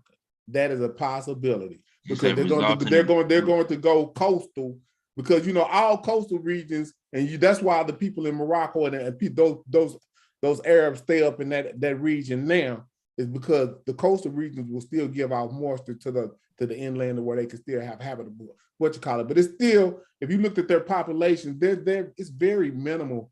Like Libya right now, a population of 7 million, and we're in 2023. You see what I'm saying? Right now, the whole country of Libya is 7 million. You know that? Let me show you these that right there, like that, when it talks about the haplogroup L21A also found, you see that where it says it's been found in ancient fossils associated and excavated in the Savannah Pastoralist and Neolithic. You see that? It's also going to talk about the pre-Potter Neolithic group. But I want to show him something. There we go, right there. That actually said right there, Savannah, and it says the Neolithic and pre-Potter Neolithic culture. Where you that at? Was always Syria. But let me show you. Huh? I'm trying to see what paragraph did you want? What are you talking about? Right. Oh, right there? Okay. A haplogroup has been found in ancient fossils associated with the pre-pottery Neolithic culture. And now, see, this is what I'm saying. We need mapping, but I know what Syria is. You know what I'm saying? So I guess I don't need mapping. Let me show you these. I'm gonna go to these Mahari or these Bedouin groups of and Yemen and Socotra. You know, beautiful people, bro. I know, Gully, you tired of us, huh? What's going on, man? We can just chop it up. We ain't got to do the DNA thing. You know what I'm saying? But I just don't be wanting y'all to be taking it personal. That's why I came over here to chop it up with you. I said, let me see what you see my personal thing. I said, Gully, what you over here lying about? Look at those beautiful people, bro. Look at those Arabs. Let me show some more of them. Them ain't no damn Arabs. Cut it out. What are they then? They might be Arab in culture down, but those people are Africans. Oh man, you say they if people I bet you if you took a DNA test on them people, they're gonna cluster 60+% African. Nah. Yeah, they are. They're not gonna be clustering 60% Eurasian. They're not gonna be 60% Eurasian. Them basic Eurasians. Them, like you can't look at look at people of Southern Asia. So these Africans to you, these Caucasoid people right here is African to you. My God. No, I'm not saying that. I'm saying if you okay, this is what we can do. We ain't even got to keep doing this. This is what we can do. Watch this. Type in whatever the name of the people that you want to type in, and then type in. We can go scroll down and see what their DNA say. That's all you got to do. It's real simple. I did it. I do it all the time. We can do that right now. So if you typed in Ethiopia, you can type in Somali, and it's going to scroll down. It's going to show their DNA. They're going to cluster on the African side of DNA. And the further up you go, it's going to get lesser and lesser, but they're still going to cluster more on the African side until you get up there in the Egypt part. Then they're going to start clustering on the other side of the spectrum. They're going to be more Eurasian and like 20% African. That's how it works. It makes sense though. Look at the of course. But when they did that Moto, man, they was telling you that it wasn't no Eurasian DNA in Africa at that time, 4,500 years ago. In that portion of Africa, it wasn't. And that portion. Yeah. I get what you're saying, but I'm talking about going all the way up to the Nile. And see, we could pull out a map. If you was really just being honest and Gozy, you got to think, ain't nothing in Egypt but the Nile. Where you gonna grow something at? Where you gonna live at? You see what I'm saying? Where you gonna live at besides a coastal area where you got some type of vegetation at? Either you're gonna live on the Nile or you're gonna live all the way across the coast of Morocco. It ain't nothing, no, you can't live in the Sahara. We know this. You see what I'm saying? And then when you go down to the other spectrum, it ain't nothing but green, lush vegetation. So that's where the culture comes from. You can't deny that. I don't understand how you don't put all of that type of math into your equation. I mean, I don't think maybe you're not saying that the culture, are you saying that the culture doesn't come from the South? It doesn't matter if the culture, even if the culture came from Northern Sudan, they still was mixed with Eurasian, period. It doesn't matter if it came from Upper Egypt or Northern Sudan. That portion was mixed with Eurasians. So we're going to stop where the Green Sahara and the Sahel is at. What is the genetic makeup of those people down there?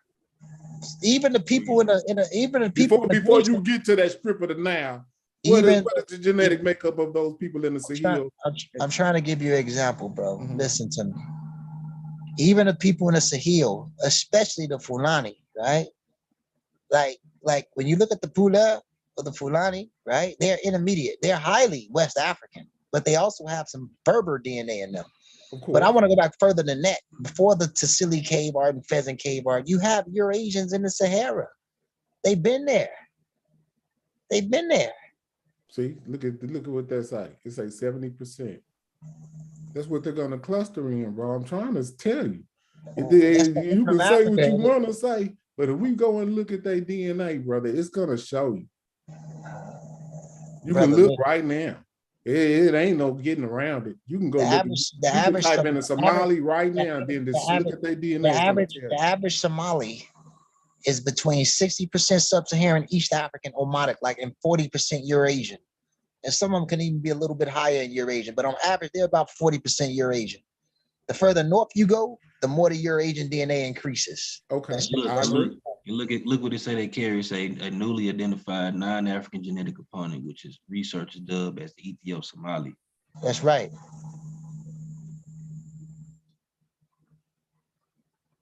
That's it. Look at that 23,000 years ago. keep popping up. Go back to that 23,000 years. I want to see what's that saying. See that right there? You have to say the Ethio-Somali component is most closely related to the Maghrebi non-African genetic component and is believed to have diverged from all other non-African ancestries at 23,000 years ago.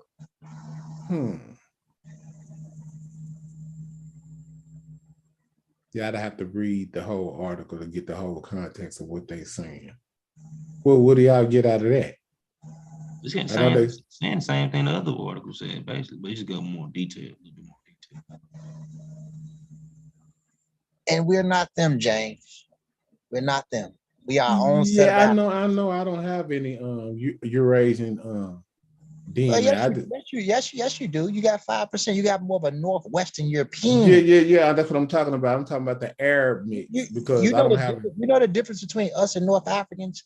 You know what's beautiful? North Africans, right? They have more of a Neolithic Anatolian European component, which is a more older European component, and we have more of the later Northwestern European component in us due to what happened with us. Because to be honest with you, that old world, like from ancient Egypt and ancient Iran and Iraq, or the Mediterranean parts of Southern Europe, that world was based off those regions. It wasn't based off Scandinavian Europe or tropical Western Africa. So what I'm saying is that we represent a new situation in our sense of combining DNA. Those people have more of an ancient European component from Neolithic Anatolian farmers, or even early. Man, you be killing me. They just Arab, man. Cut it out. I mean, you be like, man, like why you got to go around to beat around the bush about the facts? You know what I'm saying? Like, why? And it's not. I don't. Do you think that they would get offensive when we call them Arabs? No. It's not offensive. It's about breaking down these people, their identity. These names is recent. I'm just trying to tell you that the classical world, when we study like ancient civilizations, has nothing to do with Northern Europe or Sub-Saharan Western Central Africa. You get what I'm saying? The continuity of exchanges between those Neolithic farmers, Zargoff Mountain and farmers, Libertine farmers, and those niggas that was in North Africa. That's what that world is, because it was based off of. Even the ancient Greeks came from Anatolian farmers. The Mediterranean Romans, represent something. That world is based off them. Northern Europe, no. Sub-Saharan West Africa, no. So what I'm trying to let me just. Okay, what is this right here? It says Northern Equatorial Africa. But when they show the region, they showing the damn Sahara. Ain't nobody living in the Sahara. They would live. They from. Oh, you talking about that's where they postulate they came from there? That's cool. Yeah. I thought you was like saying they living there now. No. Yeah, but that's about right. That look like us. Right? Yeah, it's us. It's us. But hold up. Then when you scroll down, look where the map say they be at. But that's crazy. That's the brown part. That says where it's because you know why? They way up in North Africa. The lighter yellow part is the dark yellow part. It's because you got the Gaddafian people that still live in Sudan. These Okay, now change the map. Okay, yeah, now see they stopped up over. They not really going all the way over. But them other people was, I don't know who they were. No, because the other people, that was just a broad stroke, and they break it down to the different regions. Like let me show. Okay, click the next one. The one that's gonna show the West Africans. See, you got different ones you can click on. And then you clicked on what are the ones that just show the West Africans at? It's the Sudanese proper. You gotta go to the proper. Okay, bam. Yeah, that look like me for real. They ain't even lying. That look just like me. And then these East Sudanese, these are the Gaddafian people that still live in the Nubia area, but they still a minority over there. But you know what you're gonna call that family though? You know what I'm saying? Yeah, I don't understand why we trying to separate East and West Africa. They the only Niger Congo speakers that's still in East Africa, Sudan. Okay, but then bam, okay, then can you go further north? Can you do that? But like these would be the further north. They'd be mixed up with Kushites and stuff. But But still, nah, I'm talking about go further north than that. Hold on, let me see where they showing them at. Yeah, we see you. Yeah, you got to go up north. Go up a little bit more. Man, you ain't going. I don't know. That ain't looking right. That ain't looking like them people that That's not looking like them people that Ngozi is talking about. I need you to go further north, man. Like, well, because them ain't the people in Egypt there you go. That's what Ngozi is talking about right there. He's saying that those people have always been there. They have, because of the Mamadic people end up mixing with people, and they ended up with this. Okay, bam. Okay, now I could say, man, you didn't went even further. You didn't went all the way out to the Levant or something. That's further northern Egypt. That's near Alexandria. They always look that's what they look like in the further north. Very light skin. Oh man, there you go with that. See what I'm saying? So man, hold up and go. Let me do it. See what I'm saying, man? You can't keep doing this, bro. No, because that's not correct. Yeah, you asked him to go north. He goes further north. You don't like the way it look. No. What I'm saying is because that article says, and see, you keep trying to push that down there. But if it took 20% to get way down there to 2023, that means that them people was African up there at one point, 100%. One point. What point was they 100% African at? When these dudes came in from the Red Sea and started mixing with them northern black migrants, they start looking like them people, other people. Exactly. Okay, Gullah. What time period do you give that?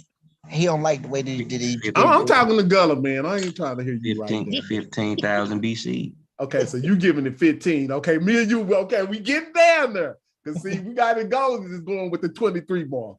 So we getting closer. No, the 23 mark is still there. It's the beginning. Okay, now hold on. See, now hold on. Can we do this? If you saying that 23 marker is okay, when it come back, hold on. Okay, remember we read it said it ranges from 12,000 to 23,000. So it could be anywhere in between there. Okay, bam. Okay, so okay. But then just work with me. What I'm saying is at that 23,000 mark, that was maybe like a 1% mixture. No, it's more than that, bro. See, you can't do that because you don't know. What I'm saying is it's a 1% mixture, and it keeps getting more and more and more until you get up to a certain time. That article actually identifies the actual time. That's why he going north for you. Look, you see what's going on. I know what's going on. Hold up. He doing exact. This is a good man. I need this. This is a good website. I like this. But what I'm saying is, you cannot denote what that article says and goes. And I'm gonna hold you to that. You can say whatever you want to say, but that article has an identifying marker when they come back in. These some of the basal Eurasians that migrated back in before the lighter ones came in. They were dark like this.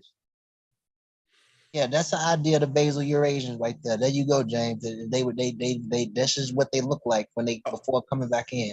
Just okay, so bam. So I get it. So you saying when? So then, what mark are you saying these basals come back at the 8,000 year mark? No, the basals came back 23,000 years ago. The people with the larger chunk of basal Eurasia, they came back into North Africa probably 23,000 years ago and mixed with those. And you see where similar types they came in and ended up mixing with these proto-Ethiopoids. They ended up mixing with these people.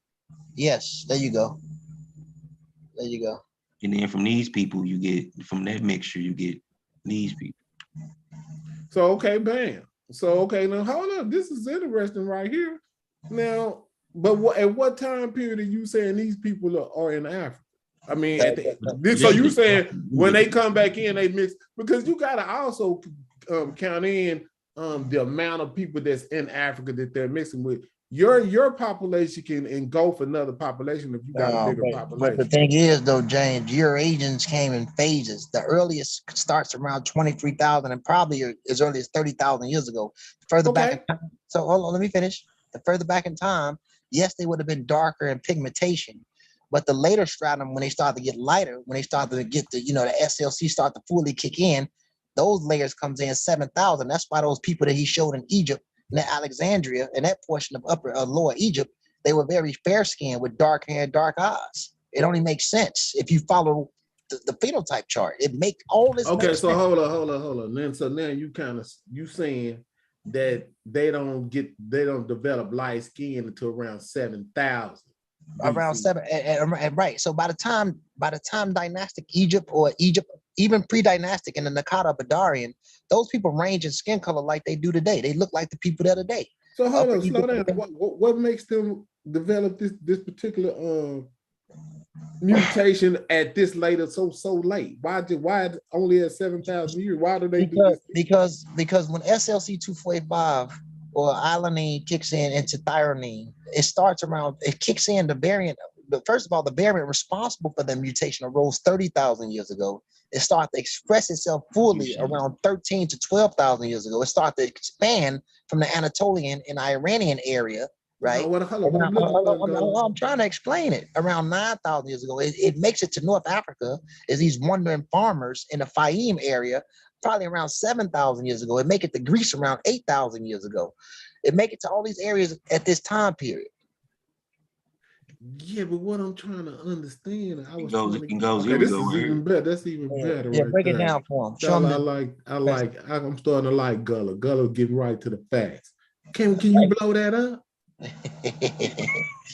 Yeah, get that. That's what I'm talking about. Let's get right to it. So, bam. What is this saying right here? Go down a little bit. This far down as you can go. Yeah. So where's I guess Africa's right here, right? Where it says light skin, and then it says SLC 2485. Is that right? And it says 22,000 to 28,000 years ago. Ain't that what that's saying? Yeah, but it didn't lead an area. Like it didn't even get to Anatolia to like it didn't get to Anatolia regions into like. Hold on though. No. This is saying 22,000 to 28,000 years ago. And Goldie says 7,000. No. I'm gonna say it again. Okay. The variant arose around 30,000 years ago. This actually go back a little bit further. It started to fully express itself. It started to express itself fully in the Lesser Caucasus around 13,000 years ago in the Georgian area. You talking right up there where it say 13,000 years? Look right here. Guy. Look right here. It didn't even get to Anatolia into 85. It make it to Anatolia around 8,500 years ago, and then it spread. Some of those same wandering people with this mutation on chromosome 15, it's wandering farmers with their method started to leak into the Fayum area, Egypt, around 7,000 years ago. So what I'm trying to say is that when dynastic Egypt happened, these Eurasians still would have been closer to those earlier darker Eurasians, but they had this is a later spatch of this is a later wave of Eurasians that came in. This is not the earlier waves that came in 23,000 years ago or 30,000 years ago who were brown in skin tone.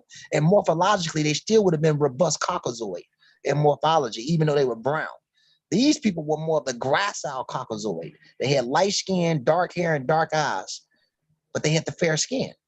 Which is what you saying 7, or this right here saying 22 to 28? Which one are you saying? Okay. I just No, I'm just saying what the map saying is. I said the variant arose around 30,000. I got that part. I'm just saying, what are you saying? It didn't reach its peak until 7,000 years. Is what you? It started to spread out. It made it to North Africa around 7,000 years ago.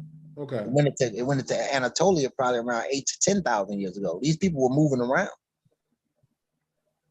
Why they didn't slide through Africa? I wonder why. They was going everywhere else. If you look at that map Gullah just showed, they was going everywhere. Why didn't they take their ass down to Africa? What happened? They made it to Egypt and the Fayum area. They made it there. There's other articles that talk about it. They go that KITLG or the Logran gene allele that I was talking about earlier. It's beautiful. See, look what it say right here. It's talking about Africa right here. It says Ethiopia. It says, hold on. It says the further wave of light-skinned people populations across Europe and elsewhere is associated with the whatever that is culture. Yeah, and it says and the Indo-European migration bearing ancient North Eurasian ancestry and the Kite LG allele for blonde hair Furthermore, the whatever that is gene linked with light pigmentation in Europeans was indicated and was introduced into East Africa from Europe over 5,000 years ago. So what are they talking about? James on bullshit. He trying to why is stop at 5? I didn't, hey, you know what I'm saying? I'm just reading along here, you know what I'm saying? And I gotta stop at key points. You feel me? Why is they stopping it right there? It say these alleles can be found in San, Ethiopian, Tanzania populations with Afro-Asiatic ancestry. It says in the San people, it was acquired from interaction with Eastern African pastoralists. And those are the Southern Kushites. The Southern Kushites migrated in the South and introduced pastoralism to the San that became Khoisan. It says, meanwhile, in the case of the Northeast Asians and the Americas, a variation of the whatever gene is responsible for lighter skin color. No shit, we already know that. You know what I'm saying? But this is crazy though. I don't know why stuff keep contradicting what you say. Am I tripping? And you got to also understand this too, James. Just because somebody has SLC2485, if you have other genes that's active, it can camouflage that. So that means that, like for example, like a lot of Ethiopians with the reddish brown skin, they may still have SLC2485, but it's not fully expressing itself on chromosome 15 because you have other genes that's active. They kind of camouflage. I guess how they camouflage them, Ngozi. Well, that's the active gene. Hold on. See what I'm saying? You don't want me to say it. Guess how they do it. No, what I'm saying, you have other more of that other gene suppressed. Am I correct? Yeah, but you also know a lot of African Americans, well, to a lesser extent.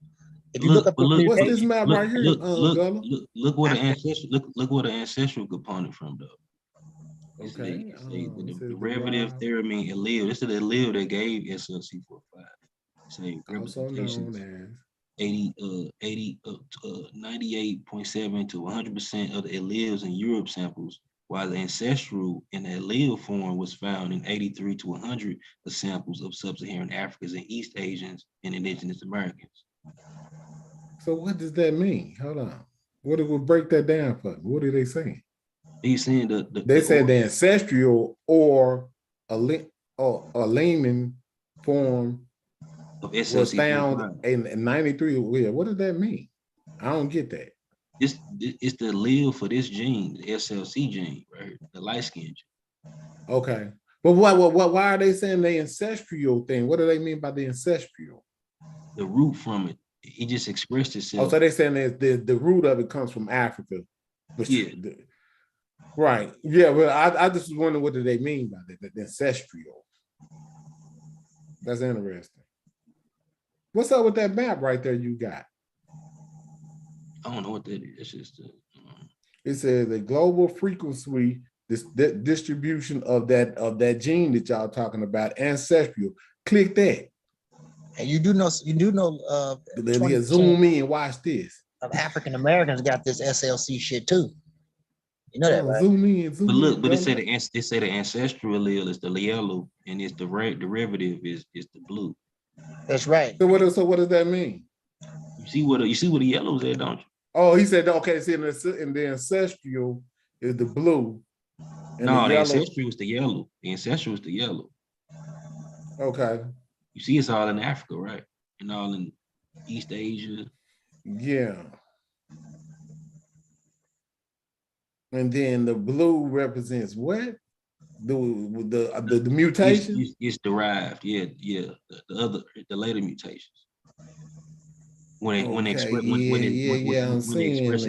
expresses itself as actually SLC4. But what's going on over there in Asia and stuff? What's up with that? Because you have people that migrated over in Asia. Well, no, they on some yellow over there too. Why they what's up? Because remember, these people migrated out of Africa 60,000 years ago, and they stayed within these tropical zones. No, it's going up, Gullah. Like, check that out. See how it's going up that coast up there? To the right, yeah. See what I'm saying? That ain't no. That's not in no northern. I mean, no southern. Hemisphere. I'm just wondering how did that genetic. Only thing you could say that maybe because they're on an island or something, they got isolated and they were able to retain their genetics from this East Asia. East Asians yeah, that's why I was saying. Why is it going up that way? That's why I asked you that. Hey, James, you do know that East Asians have another light skin allele or another signal that's responsible for their light skin gene. It's not the same as the European. Yeah, I know that comes from that Denisovan DNA that they have. No, it don't. No, it don't. That's the OCA2 and that's the OCA2 gene, which is oxythalmus vesa 4, which made them like that. So OCA2 mutation made them like it's a different mutation or a different allele expression than SLC2485. See right here, OCA2 right here, it's different. It's a blue eyes. Right. So and white people or light skin. So let me explain something. OCA2 plus HERT2 gene gives a lot of Europeans blue eyes, and they found that first around. That started. Hold on, that's right there close to Africa. Go back to that map, Gunner. See that? Oh man, he ain't trying to. No, I was just saying where he was showing that map. Where it doesn't. But I'm trying to get you the understanding of these mutations. OCA is a form of albinism. You got OCA1, OCA2, OCA3, OCA4. All clear stemming extraneous. What I'm saying is SLC is too. Is a yes. It's a kinship. It's on chromosome 15 for SLC.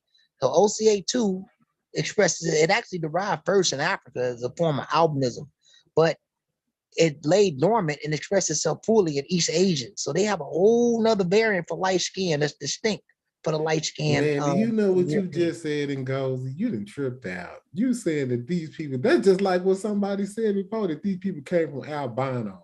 That's almost what you just said. It's not. So you just almost just really just said. No, it's not. You did say that. Watch this. Hold on. You did say that it goes. I caught that. It's a kinship to albinism. I got what you said. But I'm just saying, if someone wanted to play with that, what you just said, that's really you got to be signed. You know how they used to say that they came from albinos and stuff. You know what I'm saying? Look, these are the mutations from OCA.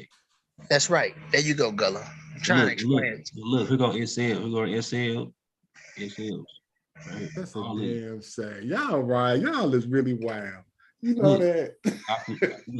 Ocularness. I know y'all what y'all said is true. I'm just saying when you just really, because this is stuff that I already know, but I'm just tripping on how y'all just using scientific terms, but it's just a trip how y'all using scientific jargon when you could really simplify a lot of the stuff that y'all say. Hey, James, killing me James, listen. The old ways of the conscious community is to insult people. We are too, including yourself, we are too scientifically literate to still be on the pseudo jargon. And so, what you want us to say is, yeah, them motherfuckers crackers and they pink because they albinos. No, I ain't on that. That's not what I'm on. See, that's why I don't know why you think that I'm like that. That ain't what I'm saying. I just really just follow the truth. I mean, and if the truth, sometimes the truth may hurt somebody. James, but you know what? That really is what I'm on. The truth is, brother, we are all African apes. Racism is a disease. And there's no such thing as different races. We're only multiple. We're just different mutations. That's all we are. That type of language, that's dangerous. How is that dangerous? How? Because we get subjugated based on phenotypical differences. So they're doing this based on something. But James, it shouldn't be like that. Hey, me and you ain't been here but a hot second.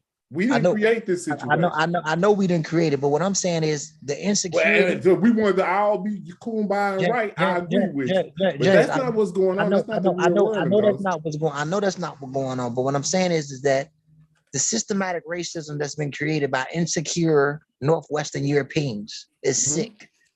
And I believe that it's a disease. I shouldn't have to look at a human being because they look different or they have distinct mutations from me or allele expressions and say you're less than or greater than. That's a problem. No group of people is more superior than the next. It's just like when people say dumb shit like the ancient Egyptians was writing, but the people in the Congo wasn't writing, as if the people in the Congo is stupid. First of all, people in West Central Africa, they need to write. And you want to know something that destroys that logic? Look at the people, look at Nigeria when you look at the GPA or GPD system that's going on in Africa. Those people are superior, and I'm not superior in a racial sense. I'm talking about they're superb in a sense of intelligence when they have the opportunity to do things. And they're just as complex in thinking as a Jewish accountant or a Chinese or whatever. So what I'm saying is that just because somebody's writing before the next set of people don't mean that makes them better. The people in tropical West and Central Africa wasn't living in a world that was based off writing. They had their own level of communication and exchange. People, all Native Americans wasn't writing. That doesn't mean, you get what I'm trying to say? The Northern Europeans. I get that. Let me just say this. The Northern Europeans, those Scandinavian tribes, didn't have complex writing. The Indo-European speakers got their writing when they go into Turkey as the Hittites, borrowed Cuneiform form, something they developed all the way in Iraq, and they was writing in Cuneiform form. The earliest Indo-European speakers wasn't writing. So what I'm saying is that this idea of somebody better than the next, because some certain achievements, that's part of all human being story. Because if it's a human achievement, your species did it. That's what's important. All that racist shit, it has to end, bro. It's disgusting. You know, I'm not saying. But see, this is what I be tripping on. You act like we started this fight. No, we didn't start this. Well, I can't say we didn't, because we didn't. We didn't. No, we didn't. We didn't start this historical fight. We didn't start the historical fight, but as Homo sapiens in Africa, it's in our nature to delineate ourselves and separate ourselves as a species of humans. We had tribalism, but it wasn't to the extreme like the Europeans or other groups. I don't see that. That's what I'm saying. I think that all species have the same ability to tribalism. That does not. I mean, all species. I mean, an ant. I mean, lions, bears, elephants.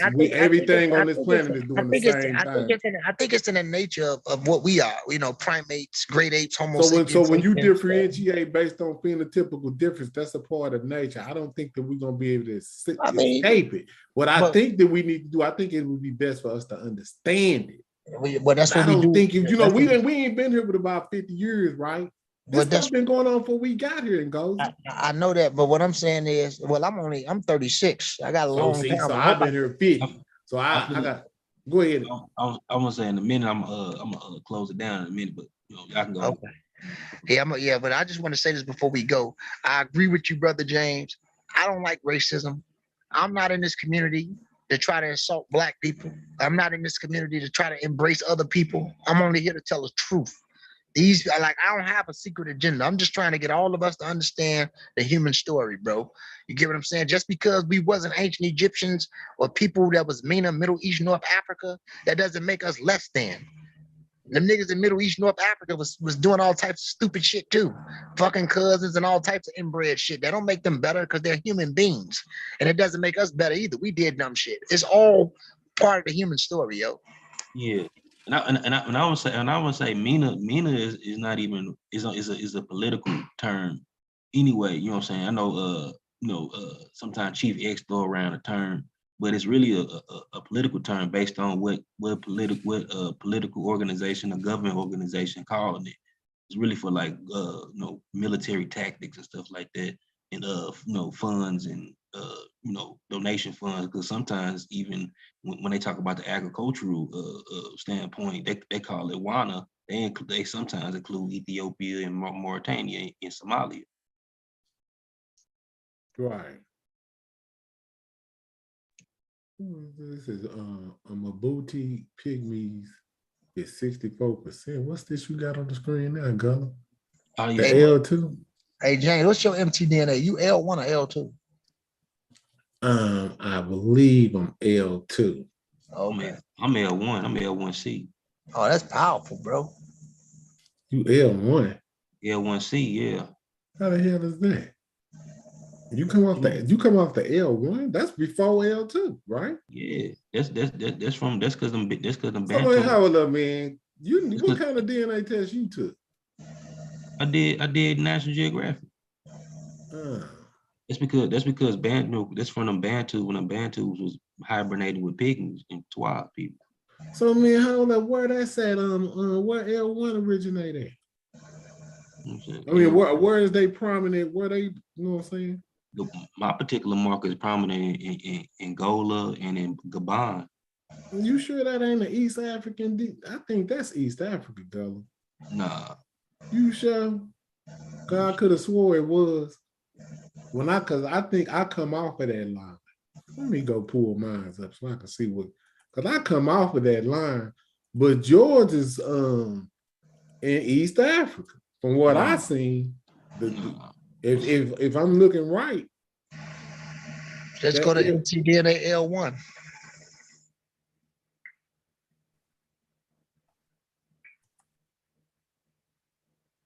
Because mine say L. I believe it's L2. I think it's L. Mine's L2C, I believe. He developed in Central Africa. Hold on, let me see. What, in the Congo? And Gullah, you know a lot of Mandinka got L1 too. A lot of Mindi. Yeah, because you had them West African hunter gatherers that ranged before you even got pygmies. Ancestors. So what's going on? L1 must be different from mine. There we go, right there. L1C. Haplogroup L1C emerged about 85,000 years ago. Yeah, my particular snip come from Angola. You said L1C. Hold on, I'm gonna get the mine right now. And it says that's the maternal line you're talking about, right? I'm L. I come off of L, but I'm an L2. And then I'll come off of L2. But my L comes from East Africa, and then it goes straight to West Africa. You see what I'm saying? And then it morphs in it morphs in the L2C, and that's what it is. Yeah, but I'm finna shut it down and continue. We continue another time. Yeah. Well, appreciate you letting me on, bro. Yeah, I just wanted to come through this, try to chop it up with you. Yeah. This was a cool build. So yeah, I'm gonna do some more of these, and we're gonna get it in. You know. All right, bro. All right, peace.